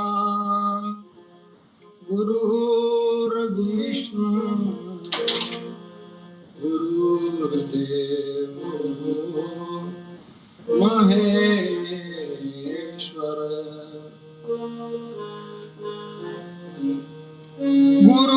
गुरुर्साक्षात् परब्रह्म, तस्मै श्री गुरुवे नमः. ध्यानमूलं गुरुर्मूर्ति, पूजामूलं पदम्, मंत्रमूलं गुरुवाक्यम्, मोक्षमूलं गुरु. श्रीमद करुणा सागर महाराज की जय, कैवल धाम की जय, श्री विचलदास महाराज की जय. ફરી પરમ ગુરુની કૃપા, એમના આશીર્વાદ અને આપ સૌની પ્રેરણા, જે ગુરુજી પાસેથી જે કંઈ એમની ચરણોમાં રહી સેવા કરી અને જે પ્રાપ્ત કર્યું છે એ આપની સમક્ષ થોડા શબ્દોમાં હું મારા બુદ્ધિ પ્રમાણે, મારી આવડત પ્રમાણે આપની સમક્ષ હું રજૂ થાઉં છું. વિશેષ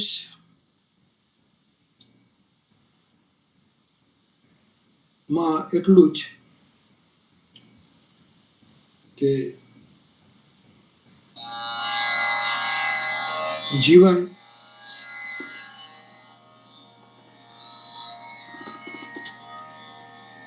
માનુષ્ય જીવન, માનવ અવતાર, તો આપણે ક્યારે એવો વિચાર કર્યો છે ખરો કે પરમાત્માએ આપણું સર્જન શા માટે કર્યું છે? માનવ સૃષ્ટિ, પશુ સૃષ્ટિ, આ બધું બનાવ્યું તો કંઈક હેતુ તો હશે ને, કંઈક માનવ જાતનો, માનવ શરીર. સામાન્ય એક દાખલો આપું કે એક કુંભાર એ માટી લાવે, એને ભીની કરે, એને પગથી ખૂંદે અને એ રીતે માટી તૈયાર કરે. પછી ચાકરા પર એ માટીનું પિંડ મૂકે અને એ કુંભાર એ ચાકરો હાથેથી ફેરવે, વચમાં એ માટીનું પિંડ મૂકે અને પિંડ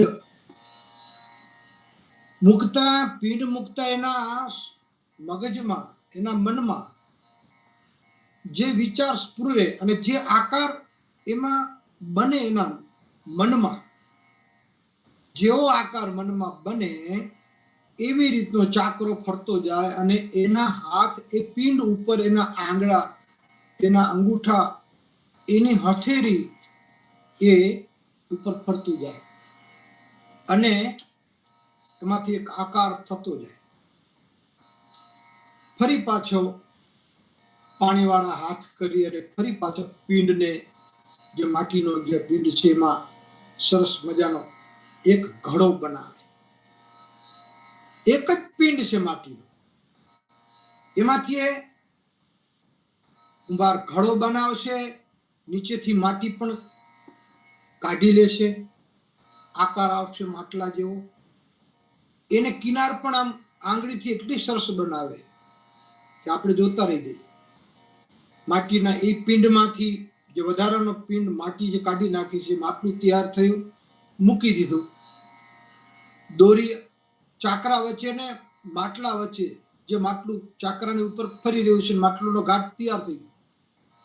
તો એને ઉતારવા માટે એક દોરી હોય એની પાસે, નાની રસી હોય, એ વચ્ચેથી આમ મૂકે એટલે ચાકરો અને પેલું માટલું માટીનું બે અલગ થઈ જાય.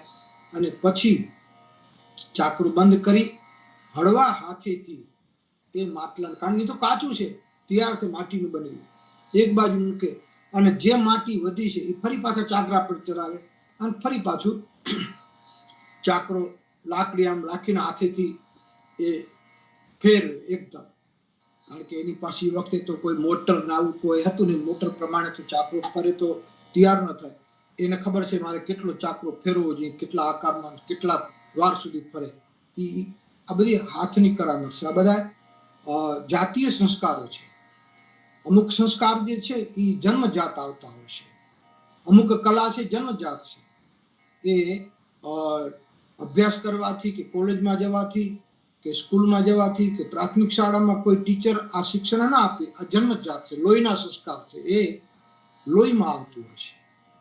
કહેવાનો મારો મતલબ એ છે કે એ જ માટીમાંથી માટલું બનાવે, કુલડી બનાવે, તાવડી બનાવે, સામાન્ય બીજા સરસ મજાના કોડિયા પણ બનાવે અને એ મુક્ત હોય, બધાના આકાર જુદા. માટલું બની ગયું, સરસ બનાવ્યું, સમય જતા એને સૂકવે, પછી એને નિભાડામાં પકવે, એમાં ચારે બાજુ ઘાસ નાખી અને આગ લગાડે, માટલું તૈયાર થઈ જાય, પાકી જાય બરાબરનું, અને પછી એને સાફ કરે, ઘાટઘૂટ વગેરે પેલા કાચું ત્યારે કરી નાખ્યો હોય, અને પછી પાકું થઈ જાય એટલે એક બાજુ મૂકી અને એને ટકોરા મારે, માટલાને એને ટકોરા મારે અને એ ટકોરા મારે એના અવાજથી એનો પરિવાર કરતો, એની ધર્મપત્ની હોય, એના બાળકો હોય, છોકરી હોય, કારણ કે એનો રોજીરોટી છે એના ઉપર. એટલે એ બધા ટકોરા મારતા જાય અને માટલા એક બાજુ મૂકે, કોઈ ટકોરા મારતા કદાચ માટલું બરાબર ન આવે તો બાજુ મૂકી દે. અને પછી ટૂંકમાં એ માટલા વેચવા જાય બજારમાં એક જગ્યાએ ઢગલો કરીને બેઠો હોય, માણસો લેવા જાય, ખરીદવા જાય. તો કોઈ 25 રૂપિયા 50 રૂપિયા આ રીતે માટલું ખરીદે. 50 રૂપિયા માટલાને આપીને માટલું લઈ અને લોકો ઘરે આવે. તો જે માટલું બનાવ્યું છે એનું હેતુ છે. માટલું ખરીદવા ગયો છે એનો પણ એક હેતુ છે. એ ઘરે માટલું લાવ્યો છે, માટીનું માટલું, તો એમાં જલ ભરશે અથવા તો એમાં જૂના જમાના વખતે, અત્યારે તો આપણી પાસે સ્ટીલના વગેરે વગેરે પાત્રો છે, જેમાં આપણે ઘઉં, દાળ, ચોખા, બાજરી વગેરે રાખી શકીએ. પેલા આવું કઈ હતું નહીં. લોકો માટીના માટલામાં અથવા તો માટીની એક કોઠી હતી, કોઠીની અંદર ધાન ભરતા. તો કહેવાનો મતલબ, જે માણસ ખરીદી 50 રૂપિયાનું માટલું ખરીદી ઘરે લાવ્યો છે, એ એમાં જળ ભરશે, પાણી ભરશે, અથવા એમાં એ ધાન્ય ભરશે. અને ઘણા એક સમય એવો હતો જ્યારે બેંકો નથી. અત્યારે તો આપણે બેંકમાં આપણી બધી મૂડી, આપણા દાગીના, આપણા ફિક્સ, આપણા દસ્તાવેજો વગેરે આપણે લોકરમાં રાખી શકીએ છીએ. પણ એ જૂના જમાનામાં લોકર તો હતા નહીં, તો દાગીના પણ એટલા જ હતા લોકો પાસે. ઘરેણા ઘણા હતા એ સમયમાં. તો એ લોકો શું કરે, જે ઘરેણા હોય એ માટલામાં મૂકતા, જેને કહેવાય ધન ભરે. તો માટલામાં કોઈ જળ ભરે, પાણી ભરે, કોઈ માટલામાં ધાન્ય ભરે, ઘઉં, બાજરો વગેરે. તો કોઈ માટલોમાં આ ધન ભરે, સોના ચાંદીના વગેરે દાગીના જે હોય. અને દિવાલમાં એ રીતનું એક ગોખલો બનાવેલો હોય, એને ગોખલાની અંદર દિવાલમાં પાછું એક અંદર માટલું રાખેલું. જૂના જમાનાના મકાનોમાં નીકળે, પાયામાંથી નીકળે ઘણા. તો કહેવાનો મારો મતલબ એ છે કે કુંભારે ચાકરા ઉપર માટલું બનાવ્યું. એ માટલું ખરીદવા જનાર 50 રૂપિયાનું માટલું એને ખરીદ્યું. તો એ માટલું ખરીદ્યું તો એ માટલાનો એક હેતુ છે. કાં એમાં જળ ભરશે, કાં એમાં ધાન્ય ભરશે, કાં એમાં દ્રવ્ય ભરશે, ધન ભરશે. પણ કોઈ માણસ એવી રીતે તો નહીં જાય ને કુંભાર પાસે કે ભાઈ લો માટલા, કેટલા રૂપિયા? તો 50 રૂપિયા. લે 50 રૂપિયા. માટલું લીધું, ફોડી નાખ્યું. લે બીજા રૂપિયા, લાવ માટલું. લીધું, ફોડી નાખ્યું.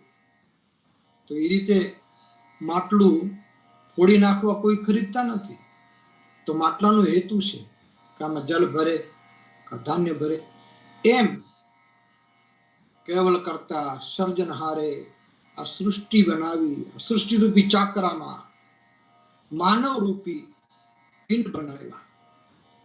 અને એ સર્જનહાર એ સૃષ્ટિના ચાકરામાં ફેરવતો ફેરવતો માનવ જાતના પૂતળા બનાવે છે. માનવનું સર્જન કર્યું.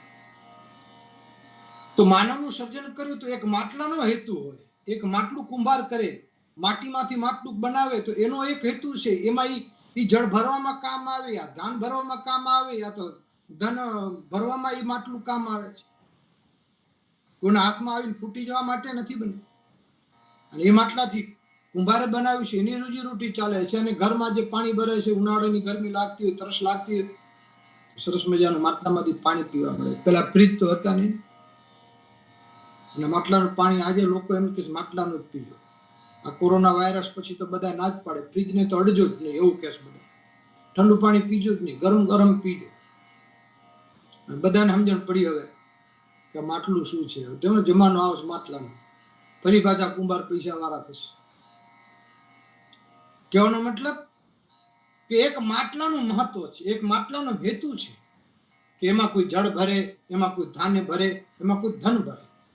તો આ સૃષ્ટિરૂપી આ પૃથ્વી ઉપર આ સર્જનહારે ઈશ્વરે આપણું સર્જન કર્યું માનવ શરીરનું. તો આપણો કંઈક હેતુ હશે ને. આપણો હેતુ તો એવો તો નથી કે જન્મ્યા, મોટા થયા, અભ્યાસ કર્યો, અને પછી લગ્ન થયા, પરણ્યા, પત્ની આવી ને સર્વિસ કરી, કે બિઝનેસ કર્યો, કે ધંધો કર્યો, અને પછી વૃદ્ધ થયા. અને વૃદ્ધ થયા પછી બસ એ નિવૃત્તિના સમયમાં રહ્યા. અને પછી સમય આવ્યો એટલે પેટી ગોઠવાઈ જાય, શમશાનમાં લાકડા ગોઠવાઈ જાય. પછી 4 જણા ઉપાડીને શમશાનમાં મૂકી આવે, અને ઘરના માણસે અગ્નિ સંસ્કાર કરી દે, એટલે વાય વયો ગયો, ફરી પાછો જન્મ. તો શંકરાચાર્ય, જગતગુરુ શંકરાચાર્ય માનવને ઉદ્દેશીને કહ્યું, કરે મૂર્ખ, એ મૂઢ માણસ, તું કેટલી વાર જન્મ્યો, કેટલી વાર તું મરણ પામ્યો, તને ખબર છે? આપણે કેલ્ક્યુલેટરનો હિસાબ કર્યો છે? આપણા ઘરની અંદર કેટલું દ્રવ્ય છે, કેટલા રૂપિયા છે, કેટલી ફેક્ટરી છે, કેટલી દુકાનો છે, કેટલું શું શું છે, એનું બધું આપણી પાસે એનો હિસાબ છે, એનું કેલ્ક્યુલેટર છે. પણ આપણે કેલ્ક્યુલેટર હિસાબ કર્યો છે ખરો કે આપણે આપણો જન્મ આ સૃષ્ટિમાં કેટલામો થયો? કોના કોના ઘેર જન્મ્યા? હરિજનને ઘેર જન્મ્યા, દરબારને ઘેર જન્મ્યા, બ્રાહ્મણને ઘેર, પટેલને ઘેર, આહિરને ઘેર, દરજીને ઘેર. કેટલાને ઘરે જન્મ્યા, કેટલી વાર જન્મ્યા, કેટલી વાર મર્યા, કેટલી વાર શમશાનમાં ગયા? આ યાત્રા ક્યારે અટકશે? તો આ તો હિસાબ છે જ નહીં આપણી પાસે. કે આપણે તો એમ જ સમજીએ બસ આ જન્મ્યા છીએ આપણે, પટેલમાં કે બ્રાહ્મણમાં કે દરબારમાં કે આહિરમાં કે પછી કડિયામાં કે પછી માલીમાં, જે જ્ઞાતિ આવી તે. જન્મ્યા. તો શું મરવા માટે જન્મ્યા? શું આ જીવનની યાત્રા જન્મથી શમશાન સુધીની જ હશે? આનો કોઈ હેતુ નહીં હોય? ઈશ્વરે સર્જન કર્યું છે. કોઈ ગાંડો માણસ, પાગલ માણસ નથી કર્યું કે ભાંગ પીને બેહી ગયો અને માણસો બનાવી દીધા. ભાંગ પીને નથી બનાવ્યા, સજાનથી બનાવ્યા છે. ઈશ્વર બહુ સજાનથી બનાવ્યા માનવ સૃષ્ટિ. તો માનવ જીવનો પુનરપી મરણમ પુનરપી જનનમ પુનરપી જનની જઠરે શયનમ. જગદગુરુ શંકરાચાર્ય જયારે નીકળ્યા ત્યારે રસ્તામાં એક બુઢ માણસ મળે છે. ચરપટ પંજરિકા તમે જુઓ, એમાં એમને ચરપટ એટલે લાફો, સમાજને લાફા માર્યા છે, ચટાકા માર્યા છે. અને આ ચટાકા સાધુ સંતો જ મારી શકે. સારું છે આપણે હિન્દુ સમાજમાં આપણી આવું સાહિત્ય છે, એટલે આપણે સંસ્કારિત રહ્યા છીએ, સારા રહ્યા છીએ. વર્ષોથી આપણા ઉપર ચડાઈઓ થઈ, અંગ્રેજોથી લઈ, યવનોથી લઈ, ફિરંગીઓથી લઈ, ફ્રેન્ચથી લઈ, બધા ચડાઈ કરી, છતાંય આજે આપણે અડીખમ ઉભા છીએ. એનું કારણ છે ધર્મ, એનું કારણ છે નીતિ, એનું કારણ સાધુ સંત ઋષિઓ અને એની પરંપરામાં આપણે જીવ્યા છીએ એટલે બચ્યા છીએ. નહીં તો આપણે અત્યારે ભજીયા થઈ ગયા હોય. તો હેતુ છે પુનરપી મરણમ પુનરપી જન્મમ પુનરપી જનની જઠરે શયનમ. વૃદ્ધો જાતિ ગૃહીત્વા દંડમ તદપિન મુંચ આશાત્યાસ ભજ ગોવિંદમ ભજ ગોવિંદમ ભજ ગોવિંદમ મૂઢ મતે. હે મૂઢ, હે મૂર્ખ, હવે તો તું પરમાત્માનું નામ લે, હવે તો કેવલ કર્તાનું નામ લે, હવે તો સર્જનહારનું નામ લે. તું કેટલી વાર તારા માના ઉદરમાં આવ્યો, કેટલી વાર તું જન્મ્યો, કેટલી વાર તું મર્યો, પણ તે ક્યારે ઈશ્વરનું સ્મરણ ન કર્યું, ભજન ન કર્યું. દ્રવ્ય જ કમાયો, સુખ માટે, વૈભવ માટે, ભોગ માટે. પરમાત્મા નારાજ થાય. તો શરીર માધ્યમ ખલું ધર્મ સાધનમાં આવું લખ્યું છે બાપ, કે ઈશ્વરને પ્રાપ્ત કરવા માટે આ શરીર છે, એની સાધના કરી લેવી, એ રાજી થાય. એક પિતા પુત્રને નીતિવાન અથવા સંસ્કારી ગુણવાન જોઈએ તો પિતાની જો ગદગદ છાતી ફૂલતી હોય તો પરમાત્માની કેમ ન ફૂલે? પરમાત્મા કેમ રાજી ન થાય? ઈશ્વર રાજી થાય કે મેં માનવને પેદા કર્યો, બરાબર છે. તો માનવ શરીરનું મતલબ એ છે ખલું ધર્મ સાધન, ધર્મનું સાધન કરી લેવું. હા, સમાજમાં આવ્યા છે, સંસારમાં આવ્યા છે તો ફરજ અદા કરવી. ધર્મ એટલે શું? ધ્રુવ ધાતુ પરથી શબ્દ આવ્યો છે ધર્મ. ધારયતિ ઇતિ ધર્મ, જે એને ધારણ કરે એનું નામ ધર્મ. ધર્મ એટલે ફરજ, જીવનની બધી ફરજ અદા કરવાની છે. જીવનની ફરજમાં માતા પિતાનું ઋણ છે તો એમાંથી મુક્ત થવું એ આપણી ફરજ છે. યુવાન થયા, શિક્ષિત બન્યા, લાખો રૂપિયા આપણી પાછળ ખર્ચ કર્યો છે આપણા વડીલોએ, આપણા માતા પિતાએ, તો એમનું ઋણ અદા કરવું એ આપણી ફરજ છે.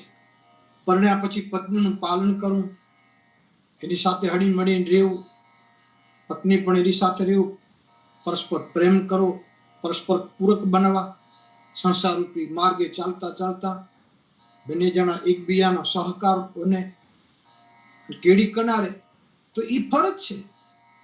સંતાનો થયા, સંતાનોને મોટા કર્યા, એને શિક્ષિત કરવા, એ પણ એક ફરજ છે. નીતિશાસ્ત્રમાં તો ત્યાં સુધી લખ્યું છે કે જેણે પોતાના બાળકોનું યોગ્ય ઘડતર નથી કર્યું, યોગ્ય સંસ્કાર નથી કર્યા, તો એ માં નથી, પિતા પિતા નથી. આવું હિતોપદેશમાં વિષ્ણુ શર્મા નામના પંડિતે લખ્યું છે કે માતા શત્રુ પિતા વેરી.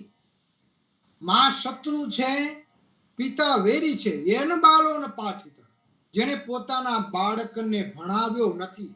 ભણાવ્યો એટલે આ કોલેજ ને આ હાઈસ્કૂલ ને આ બધું નહીં, LLB થવું અને ડોક્ટર થઈ જવું, એન્જિનિયર થઈ જવું, ને CA થઈ જવું, ને ચાર્ટ એકાઉન્ટન્ટ થઈ જવું, એ આખી અલગ વાત છે. તો પૈસા કમાવાનું સાધન છે.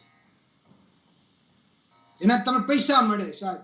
અને આજનો શિક્ષિત, જો આપણે સમજીએ કે શિક્ષિત માણસ સંસ્કાર થતો હોય તો કોલેજોમાં જાઓ, દિવાલોમાં શું લખેલું છે, હાઈસ્કૂલોમાં જાઓ, બાથરૂમમાં શું શું લખેલું હોય છે, નબીરાઓ શું કરે ત્યાં, એ વિદ્યાનું સ્થાન છે. એના ઉપર લખ્યું પ્રાથમિક શાળા સારી, પ્રાથમિક શાળા સુધીનો અભ્યાસ સારો હતો, સંસ્કારી હતો, જેમાં દીકરા દીકરી સાથે ભણતા હતા, કોઈ વાંધો નતો, કોઈની આંખમાં મેલ નતો, સાથે રમતા,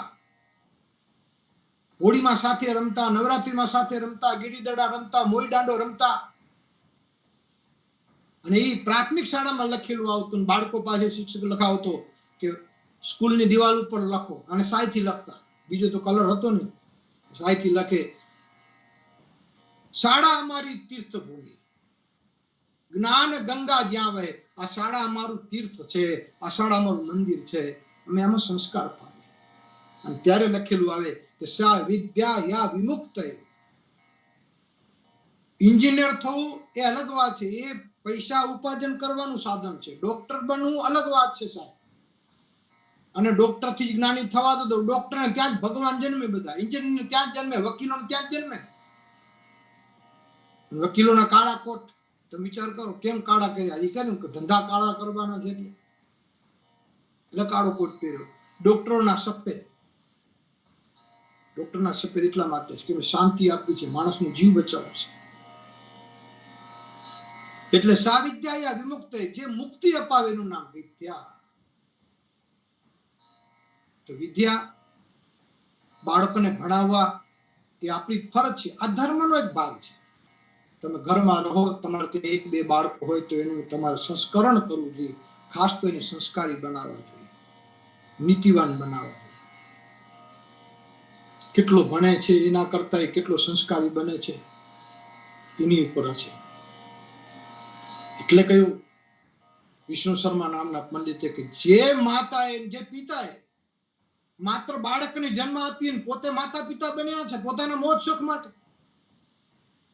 તો બાળક ઉદરમાં જીવ આપવો, પ્રાણ આપવો, એ તો ઈશ્વરની લીલા છે, પરમાત્માની લીલા છે.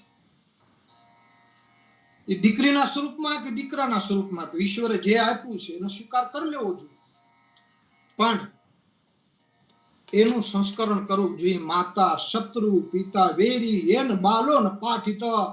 જેને પોતાના બાળકના સંસ્કાર નથી કર્યા, જેને પોતાના બાળકને નીતિવાન નથી બનાવ્યો, જેને બાળકને પોતાના ધર્મનું સિંચન નથી કર્યું, જે બાળકને ગુરુ અને એના ચરણમાં બેસવાની જેને પ્રાથમિકતા નથી બતાવી, જે માતા પિતાએ વડીલો સાથે કેમ વ્યવહાર કરવો એ નથી બતાવ્યું, જ્ઞાન નથી બતાવ્યું, મર્યાદા નથી બતાવી, ભક્તિ નથી બતાવી, પરમાત્માના દર્શન નથી કરાવ્યા અને સારા સંસ્કાર નથી આપ્યા. ઘરમાં માતા સાથે વ્યવહાર કેવો થાય, પિતા સાથે વ્યવહાર થાય, કાકા સાથે વ્યવહાર કેવો થાય, દાદા સાથે વ્યવહાર કેવો થાય, બેન સાથે વ્યવહાર કેવો થાય, માસી દીકરી સાથે વ્યવહાર કેવો થાય, માસી સાથે વ્યવહાર કેવો થાય, ભાઈ સાથે વ્યવહાર કેવો થાય. આ બધા સંબંધો છે, આ સંબંધોમાં બધા પ્રેમ છે, તો એની અંદર ગોથણી આપવી જોઈએ. તમને ખબર નહીં હોય, નાના સમયમાં નાના બાળકો હતા ત્યારે માતાઓ પોતાના બાળકને ખીચડી કે ભાત એવું હલકું હલકું એને જમાડે, જેથી એને પચી જાય. તો ખીચડી હોય એમાં સામાન્ય થોડુંક એકાદ ચમચી ઘી નાખી દો, થોડુંક એ રીતે દૂધ નાખી, હાથમાં વાટકો રાખી, અને બાળક રમતો હોય, પાપા પગલી કરતો હોય અને ઘરની અંદર ફરતો હોય તો એને જમવાની તો હોય નહીં, થોડો થોડો ચાલતો થોડો જમાડવા તો, કારણ કે એને ભૂખ લાગે છે એ ખબર એને નથી પડતી. એને ભૂખ આ સમયે લાગી જશે એ ખબર માને પડે છે. માં એ તત્વ આખું અલગ છે. તો માને ખબર પડે છે કે મારું બાળક ભૂખ્યો થયો હશે, તો એ ખીચડી દૂધ પાવો ત્યારે દૂધ ને પછી ખીચડી. તો ખીચડી હાથમાં વાટકો લઈ અને થોડો ઘણો બાળક આમ પગલી માંડતો હોય, ઘરની અંદર ફરતો હોય છે, ઓસરીમાં, ઓરડામાં, બધી જુદી જુદી જગ્યાએ, તો બાળક એની પાછળ ખીચડી લઈ પાછળ દોડે એને ખવડાવે, ખોડામાં બેસાડીને ખવડાવે, પછી પેલો ખોડામાંથી પાછું ઉભો થઈને ભાગી જાય. તો માં પાછળ એની પાછળ જાય, એને ખબર છે કે આનું પેટ હજી ભરાણું નથી, કારણ કે જેમ ખીચડી કરી આટલી તો એ ખાઈ જ જાય છે. એટલે માં એની પાછળ જાય, પછી એને કેવી રીતે જમાડે ખબર છે? એવી રીતે જમાડે, એમ કે છે જો આ કોળીઓ છે ને, આ તારા પપ્પાના નામનો, લે આટલો જમી લે. પપ્પાનો ખવડાવે. પછી આટલું મારું માન રાખ, હું તારી મમ્મી નહીં, હું તારી માં, મારા નામનું. પછી માના નામનું કોળિયું આપે. પછી કાકાના નામનું, લે આ કાકાના નામનું, લે આ માસીના નામનું, લે આ ફુવાના નામનું, આ મોટા ભાઈના નામનું, આ દાદાના નામનું, તો દાદા બહુ વાલે, આ દાદીના નામનું. એમ સંસારમાં આપણા કુટુંબમાં સંબંધ એટલે રહ્યા હતા કે માતા નાનપણમાં ઈ માસીના, કાકાના, કાકીના, ફુવાના, નાના બાપાના, દાદાના, દાદીના, મોટા ભાઈના, ભાઈના, બેનના, આ બધાના નામ લઈ અને કોળિયા મોઢામાં આપતા હતા. અને એ કોળિયા એટલે એ ભોજન જમતા ત્યારે એ બાળકોને ખબર પડતી કે મારો દાદો હોય એ દાદા સાથે પ્રેમ કેવો થાય, મારા કાકા સાથે પ્રેમ કેવો થાય, મારા ભાઈ સાથે પ્રેમ કેવો થાય, મારી બેનની સાથે પ્રેમ કેવો થાય, પાડોશી સાથે પ્રેમ કેવો થાય. વસુધૈવ કુટુંબક આ ભાવના હતી સાહેબ. ઈ ગળહુતીમાં એ જન્મથી જ તમને કોઈ એક કોળિયાની અંદર જેના પેટની અંદર પધરાવ્યા હોય સંસ્કાર, નીતિના સંસ્કાર, કે ઘરમાં કુટુંબમાં બધાની સાથે સંપીને રહેવું. ખાલી આ બધા સંબંધો નથી કે દાદા દાદી, મામા મામી, કાકા કાકી, માસા માસી, ભાઈ ફુવા, ભાઈ ભાભી, નણંદ જેઠાણી વગેરે વગેરે. સંબંધની સાથે પ્રેમ છે, સંબંધમાં ત્યાગ છે, સંબંધમાં સમર્પણ છે, તો બધા સંબંધો રાખ્યા. કહેવાનો મતલબ યોગ્ય ઘડતર થાય, યોગ્ય સંસ્કરણ થાય તો મા એ મા છે, પિતા એ પિતા છે. ન શોભંતે સભા મધ્યે હંસ મધ્યે બકોયદા. જેમ હંસના ટોળામાં બગલો શોભે નહીં, એમ આપણું બાળક જ્ઞાની, ભક્તિ, વૈરાગી અને તપસ્વીઓ, નીતિવાળા, બુદ્ધિશાળી માણસો, સજ્જન માણસો અને વૈભવવાળા માણસો, આ બધાના ટોળા વચ્ચે જો આપણું બાળક બગલા જેવો લાગે, જેને આપણે શિક્ષણ ના આપ્યું હોય તો એ બગલા જેવો લાગે. તો જે માતાએ પોતાના બાળકને ભણાવ્યા નથી, ગણાવ્યો નથી, ગુણ નથી આપ્યા, સંસ્કાર નથી આપ્યા, તો એમાં મા નથી, પિતા પિતા નથી. માત્ર જન્મ આપવાથી માતા નથી જવાતું, જન્મ આપેલે પિતા થઈ ગયા. વાત યાદ આવે છે, હું કહી દઉં. એક વખત છોકરાએ એના પિતાજીને પૂછ્યું, સહજ ભાવે, બાળક છે, બાળક બધી, એને સહજ ભાવે પૂછ્યું, પપ્પા તમે પપ્પા કેમ ના બન્યા? હવે આ કઈ પ્રશ્ન છે? એને પપ્પો કેમ બન્યો એ કઈ બતાવી શકે? હું કેમ બન્યો પપ્પો? કોઈ પપ્પો ન બતાવી શકે કે આ તારીખને આ દિવસે આ સમયે હું પપ્પો બન્યો, ન બતાવી શકે. અમુક એવા વસ્તુ છે, શ્રદ્ધાના વિષયો છે, જેનું વર્ણન ન હોય એ માની લેવું પડે, શ્રદ્ધા ઉપર વિશ્વાસ રાખવો પડે. મા બોલે છે, બાપ બોલે છે, તેમાં મને વિશ્વાસ છે, શ્રદ્ધા છે. શાસ્ત્ર બોલે તેમાં મને શ્રદ્ધા છે, મારો ગુરુ બોલે તેમાં મને શ્રદ્ધા છે, વિશ્વાસ છે. પછી એમાં શંકા કુશંકા આવે જ નહીં. ગુરુએ કહ્યું એટલે વાત પૂરી, માતાએ કહ્યું વાત પૂરી, બાપે કહ્યું વાત પૂરી. પણ એને હસતા હસતા કહી દીધું કાલે કે પપ્પા તમે પપ્પા કેમ ના બન્યા? તેનો બાપે હોશિયાર હતો. એને કહ્યું બેટા તારે સાંભળવું છે, હું બાપ કેમ પપ્પો કેમ બન્યો એ સાંભળવું છે? તો હા પપ્પા તમે પપ્પા કેમ ના બન્યા? તો કે જો બેટા, પહેલા તો હું પૂર્ણ હતો, એટલે આખા પ્રેમથી ભરેલો, પૂર્ણ, સંપૂર્ણ. એટલે હું પહેલા એ કે પૂર્ણ હતો, બાપ હતો, પૂર્ણ હતો પહેલા. પછી કે મારા લગ્ન થયા ને તારી મમ્મી આવી. તારી મમ્મી આવી એટલે મારી પાસે જે આખો પ્રેમ હતો, સંપૂર્ણ પ્રેમ હતો, એમાંથી અડધો પ્રેમ તારી મમ્મી લઈ ગઈ, અડધો પ્રેમ મેં તારી મમ્મીને આપે, એટલે હું થયો અડધો. અમારા કચ્છમાં અંજારથી આગળ તમે જાઓ ને તો ત્યાં આજ પણ અમારા કચ્છ વિસ્તારની અંજારની આજુબાજુ ડિસ્ટ્રિક્ટ છે, ત્યાં કને પપ્પા અને બાપુજી આવું નથી બોલતા. અમારે ત્યાં આજે અદ્ધા બોલાવે. છોકરો એના બાપને અદ્ધા કીને બોલાવે, અદ્ધા અડા ચતા એવું કે કચ્છી ભાષામાં અદ્ધા બોલાવે છે. હજી ગામડાની ભાષામાં જાઓ તો અદ્ધા કે, એ પપ્પા બપ્પા અહીંયા ન હાલે. અદ્ધા એડા હાચે અંકુરો કર્યા, હું કરીંદા માની ખંદેલા રોટલી ખાઓ પપ્પા. અદ્ધા એટલે અડધો. સંપૂર્ણ પ્રેમ હતો, મને અડધો આપી દીધો પત્નીને એટલે અડધો રહ્યો. પછી છોકરો ફજી પૂછે, પપ્પા પછી?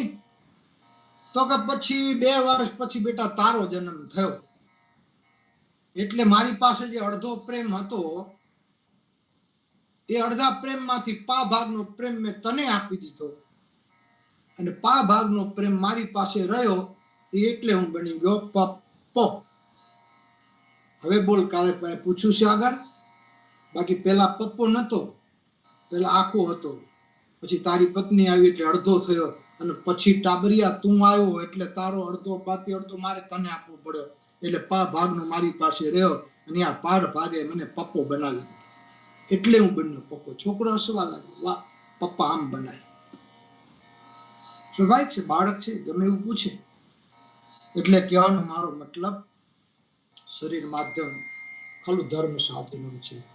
શરીર એ ધર્મની સાધના સિવાય બીજો કોઈ અર્થ નથી. અને મેં પરીક્ષિતની વાત ગયા રવિવારે કરી, ત્યારે પરીક્ષિતે એક જ વાત કરી હતી કે માનુષ જન્મ મળ્યો છે તો મનુષ્ય જીવનનું કર્તવ્ય શું કરવું જોઈએ એને? બસ આજ મોટા થવું, પછી કમાવું, પછી પૈસા ભેગા કરવા, પછી પરણવું, પછી સંતાનો થાય, પછી એને પરણાવવા, એ બધું કરવું, પછી એ બધું મકાન ને મિલકત ને આ તેને બધું કર્યું, ત્યાં પગ ઢેડાઈ ગયા આપણા, ઉપાડી મૂકી આવે શમશાનમાં, ફરી પાછા જન્મે. આશા તૃષ્ણા નહીં મારે, કહ ગયે દાસ કબીર. કબીરજી કહે, મન મરે. શરીર કેટલી વાર મર્યું ખબર નથી. મન મરે, માયા મરે, માયા भी मर जाती है. मन मरे, माया मरे, मर मर जात शरीर, आशा तृष्णा नहीं मरे, कह गए दास कबीर. આશા તૃષ્ણા નહીં મરે, કહ ગયે દાસ કબીર. એ ફરી પાછા તમે જ્યારે જન્મશો તો ફરી પાછી અવતાર લેશે, ફરી તમારા શરીરમાં દાખલ થઈ જશે. એટલે એક જ વસ્તુ છે, પરમાત્માનું ચિંતન કરો, ઈશ્વરી સાધન કરો. એક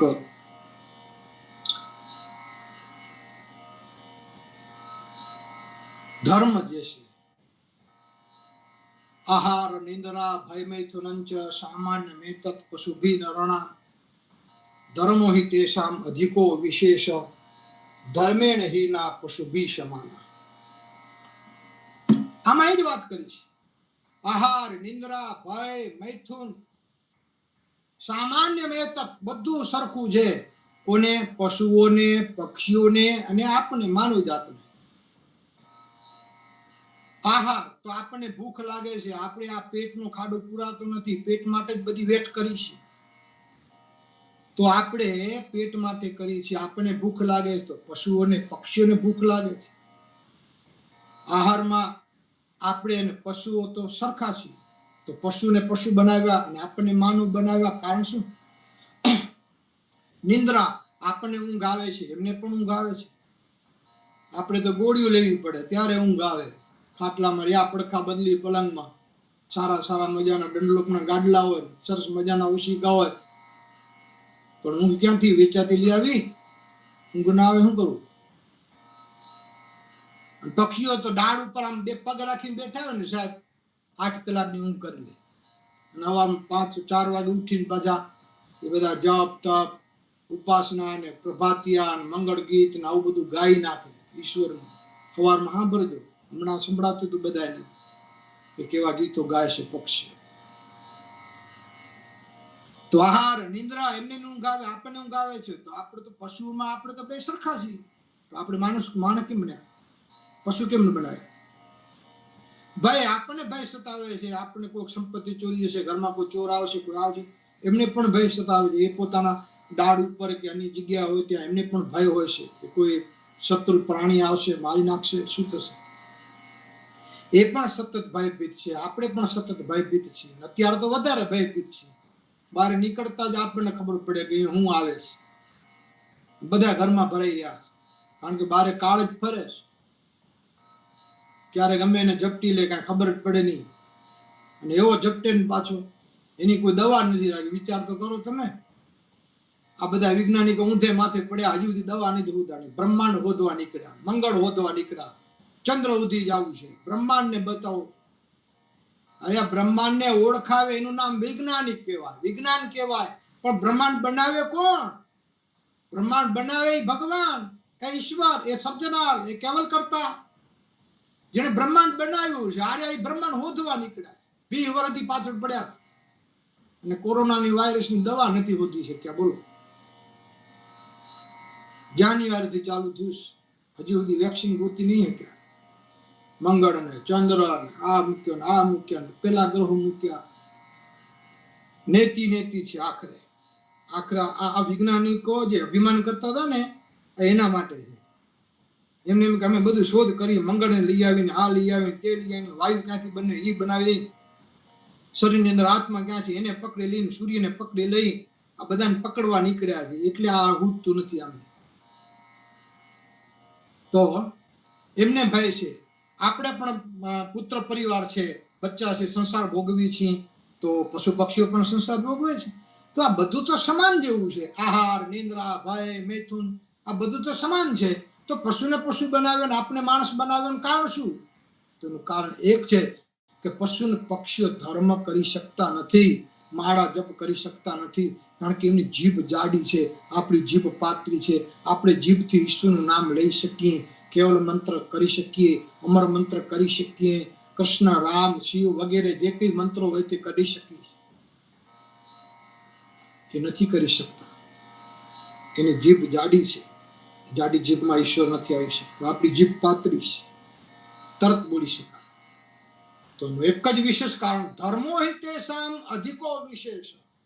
ધર્મ આપણે કરી શકીએ છીએ, કરવાના છીએ અને કરી શકીએ છીએ, બુદ્ધિ ઈશ્વર આપી છે, માટે આપણને માનવ બનાવ્યા.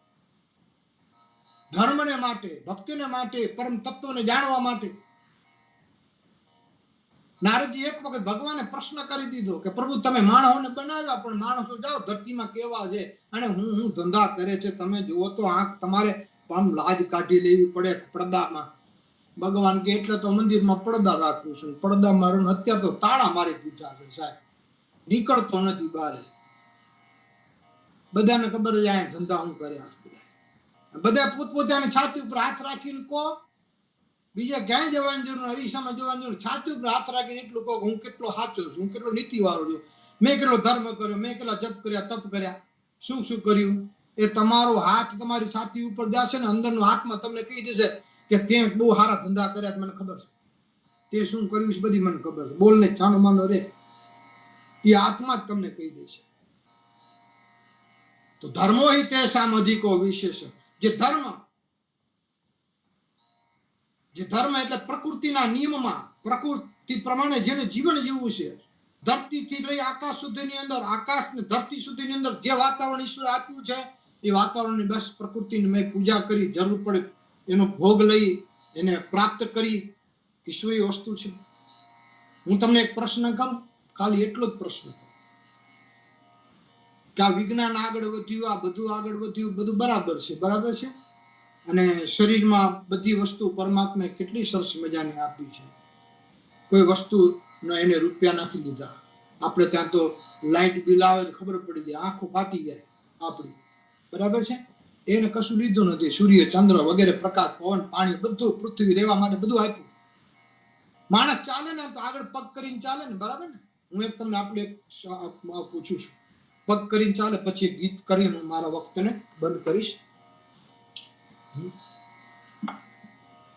તો માણસ એક પગ મૂકી, પછી ડાબો આગળ મૂકે, પછી જમણો આગળ મૂકે, આમાં રીતે પમ ચાલતો જાય ને, બરાબર છે. સીધો જ ચાલે, જ્યાં એનું મોઢું છે ચાલે, રિવેશમાં નથી ચાલતો, ઘણા રિવેશમાં ચાલે. પણ હું તમને પ્રશ્ન એટલો કરું કે ઈશ્વરે કદાચ આગળ ચાલવાની કે પાછળ ચાલવાની ગતિ ના આપ્યો અને બે પગ રાખ્યા છે, તમે માનો કે ઈષ્ટ બાજુ જોઈ રહ્યા છો, તમારું મુખ ઈષ્ટ બાજુ છે, અને ભગવાન ચાલવાની ગતિ એવું કર્યું સાઉથ બાજુ ચાલો, તો તમારી આ પગના કેવા કેવા પંજા મૂકીને ચાલો, તમે દોડી શકત ખરા? પંજો એમને એમ રાખો અને આ રીતે લેફ્ટમાં ચાલવાનું, પછી રાઈટમાં ચાલવાનું, તો જમણો પગ કેટલું ચાલી શકે? તો ઈશ્વરે કેવી ઘટના કરી કે ડાબો ઉપડે, જમણો ઉપડે, જમણો ઉપડે, ડાબો ઉપડે. આ ડાબાને જમણાને ઉપાડે છે કોણ? આ દોડાવે છે કોણ? તમને ફેક્ટરી સુધી, જોબ સુધી, દુકાન સુધી લઈ જવાનો. ગાડી સરસ મજાની, પણ ગાડીમાં બેસવા માટે પગ તો જોઈશે ને. તો એ પગ આગળ ચાલે છે, પણ એ બે પગ ભેગા રાખી અને એક લેફ્ટમાં જવા દો ને એક રાઈટમાં જવા દો, તો શું દશા? અથવા તો લેફ્ટમાં ચાલવાનું થાય તો જમણો પગ જ થાકી જાય, પછી વાર ડાબો કરો તો લેફ્ટમાંથી રાઈટમાં જવું પડે. વિચાર તો કરો તમે, બસ આટલું વિચારો ને તો ઈશ્વર આવી જાય. એટલે ગીત ગાઉં છું, થોડું ભગવાનને ઠપકો આપવાનું ગીત છે, પણ પછી પૂરું કરી દઉં.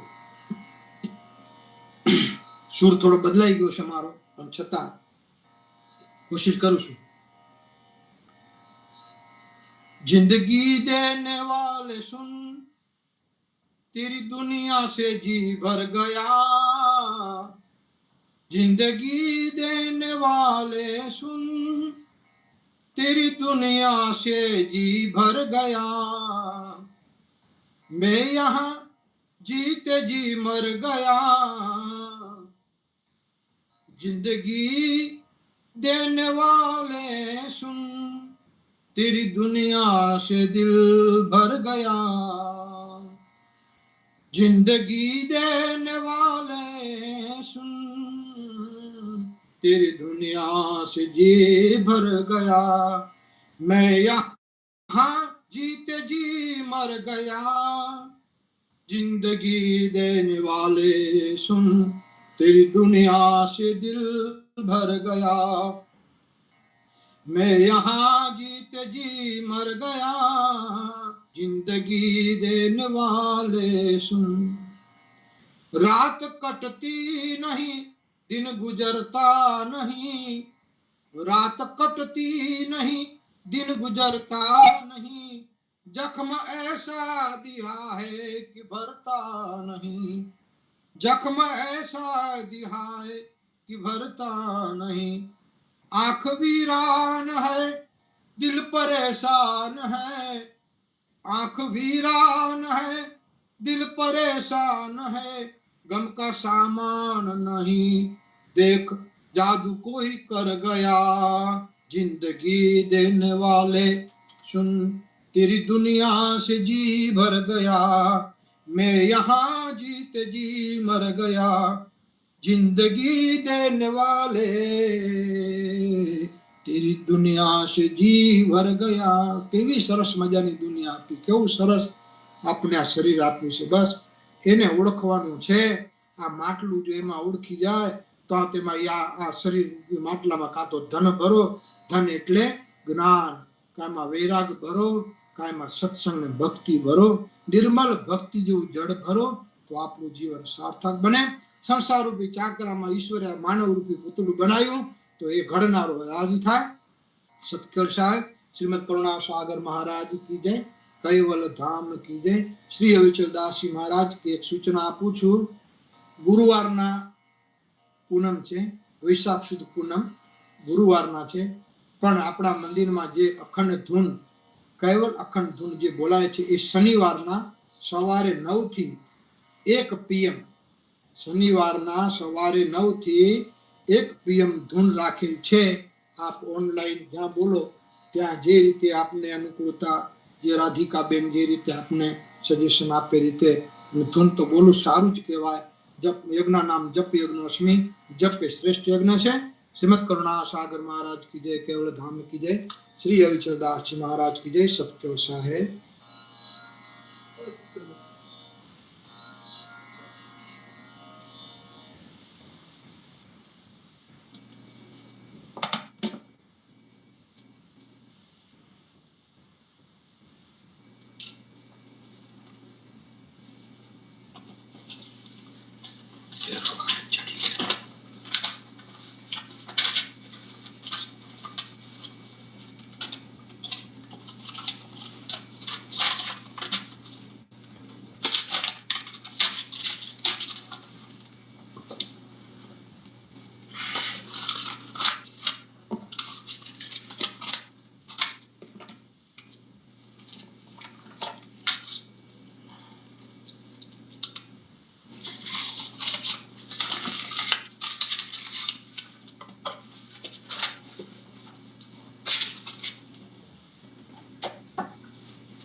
सकल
लोक उपजाए पलक में, आरती करत निगम हरिदास, हरि हरि अगम अगोचर अविगत भाषा, कहे कुबेर अनेर आरत की, भव उत्पन्न बलगन सारत की, आरती करत निगम हरिदास, हरि हरि अगम अगोचर अविगत भाषा।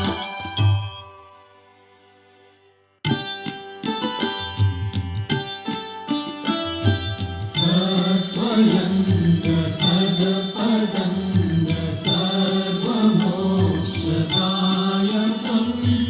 अद्वैतंग अनुष्युतंग भववितंग ईश्वरे, अद्वैताय पदपदंग साम्यताय साक्षियं, मंगलाय महाद्रतंग अहं नमामि गणपते, देवाधियंग चैतनंग यतलोकं सहितयं, व्यापितंग विश्वयंग अकलिदंग अनुरणे, नभगतंग अनुभवेन वारपार अन्तयं,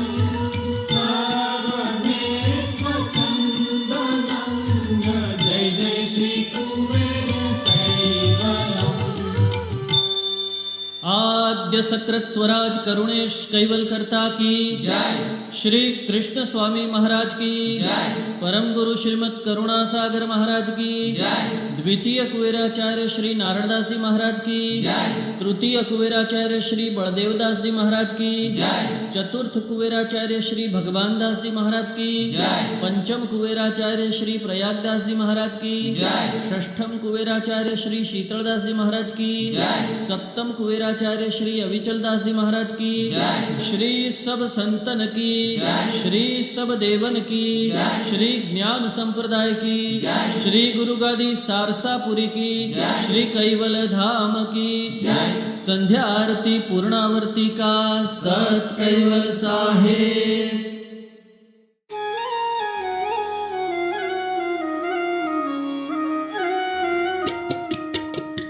कोटे सुख से जय श्री महाराज, करुणा सागर राज, कोटे सुख से जय श्री महाराज, संतन के सुख दायक लायक, नायक सजन श्रेराज, शोभा सुंदर अति अनुपम, षोडश चिन्ह धरे साज, कोटे सुख से जय श्री महाराज, करुणा सागर राज, कोटे सुख से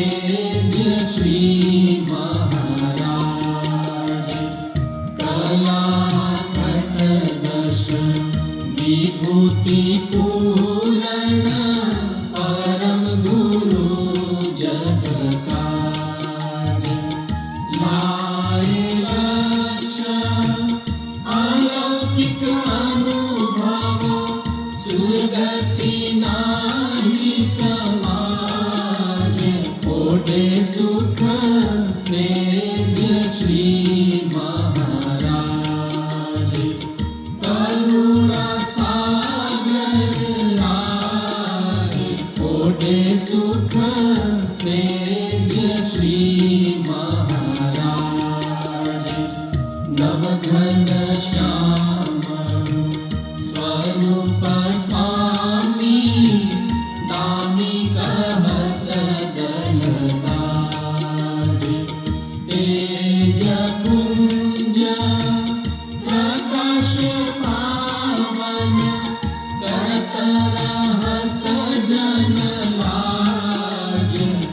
ओटे सुख सेज श्री महाराज करुणा सागर राज ओटे सुख सेज श्री महाराज चंदन सेज जडित सोवर्ण पुष्प पिछोड़ी बिछाद अत्तर आरगती लपट लगावत सुगंध केशर पाद ओढ़े सुख सेज श्री महाराज करुणा सागर राज ओढ़े सुख सेज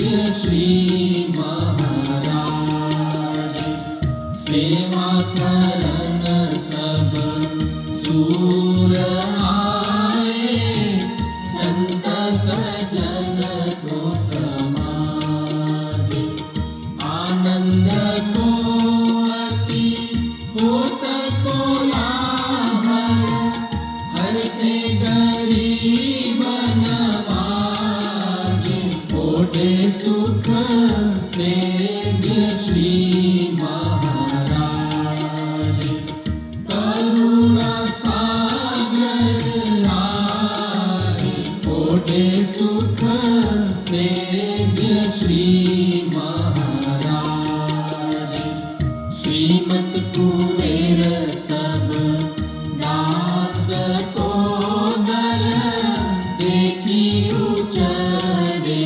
आवाज नारायण दास आशा पद रजती पूरे पूरण काल ओढ़े सुख सेज श्री महाराज करुणा सागर राज ओढ़े सुख सेज श्री महाराज आद्य सकृत स्वराज करुणेश कैवल करता की जय श्री कृष्ण स्वामी महाराज की जय परम गुरु श्रीमद करुणा सागर महाराज की जय द्वितीय कुबेराचार्य श्री नारायणदास जी महाराज की जय तृतीय कुबेराचार्य श्री बलदेवदास जी महाराज की जय चतुर्थ कुबेराचार्य श्री भगवान दास जी महाराज की जय पंचम कुबेराचार्य श्री प्रयागदास जी महाराज की जय षष्ठम कुबेराचार्य श्री शीतलदास जी महाराज की जय सप्तम कुबेराचार्य श्री अविचल दास जी महाराज की जय श्री सब संतन की जय श्री सब देवन की जय श्री ज्ञान संप्रदाय की जय श्री गुरु गादी सारसापुरी की जय श्री कैवल धाम की जय ओढ़ण आरती पूर्णावर्ती का सत कैवल साहेब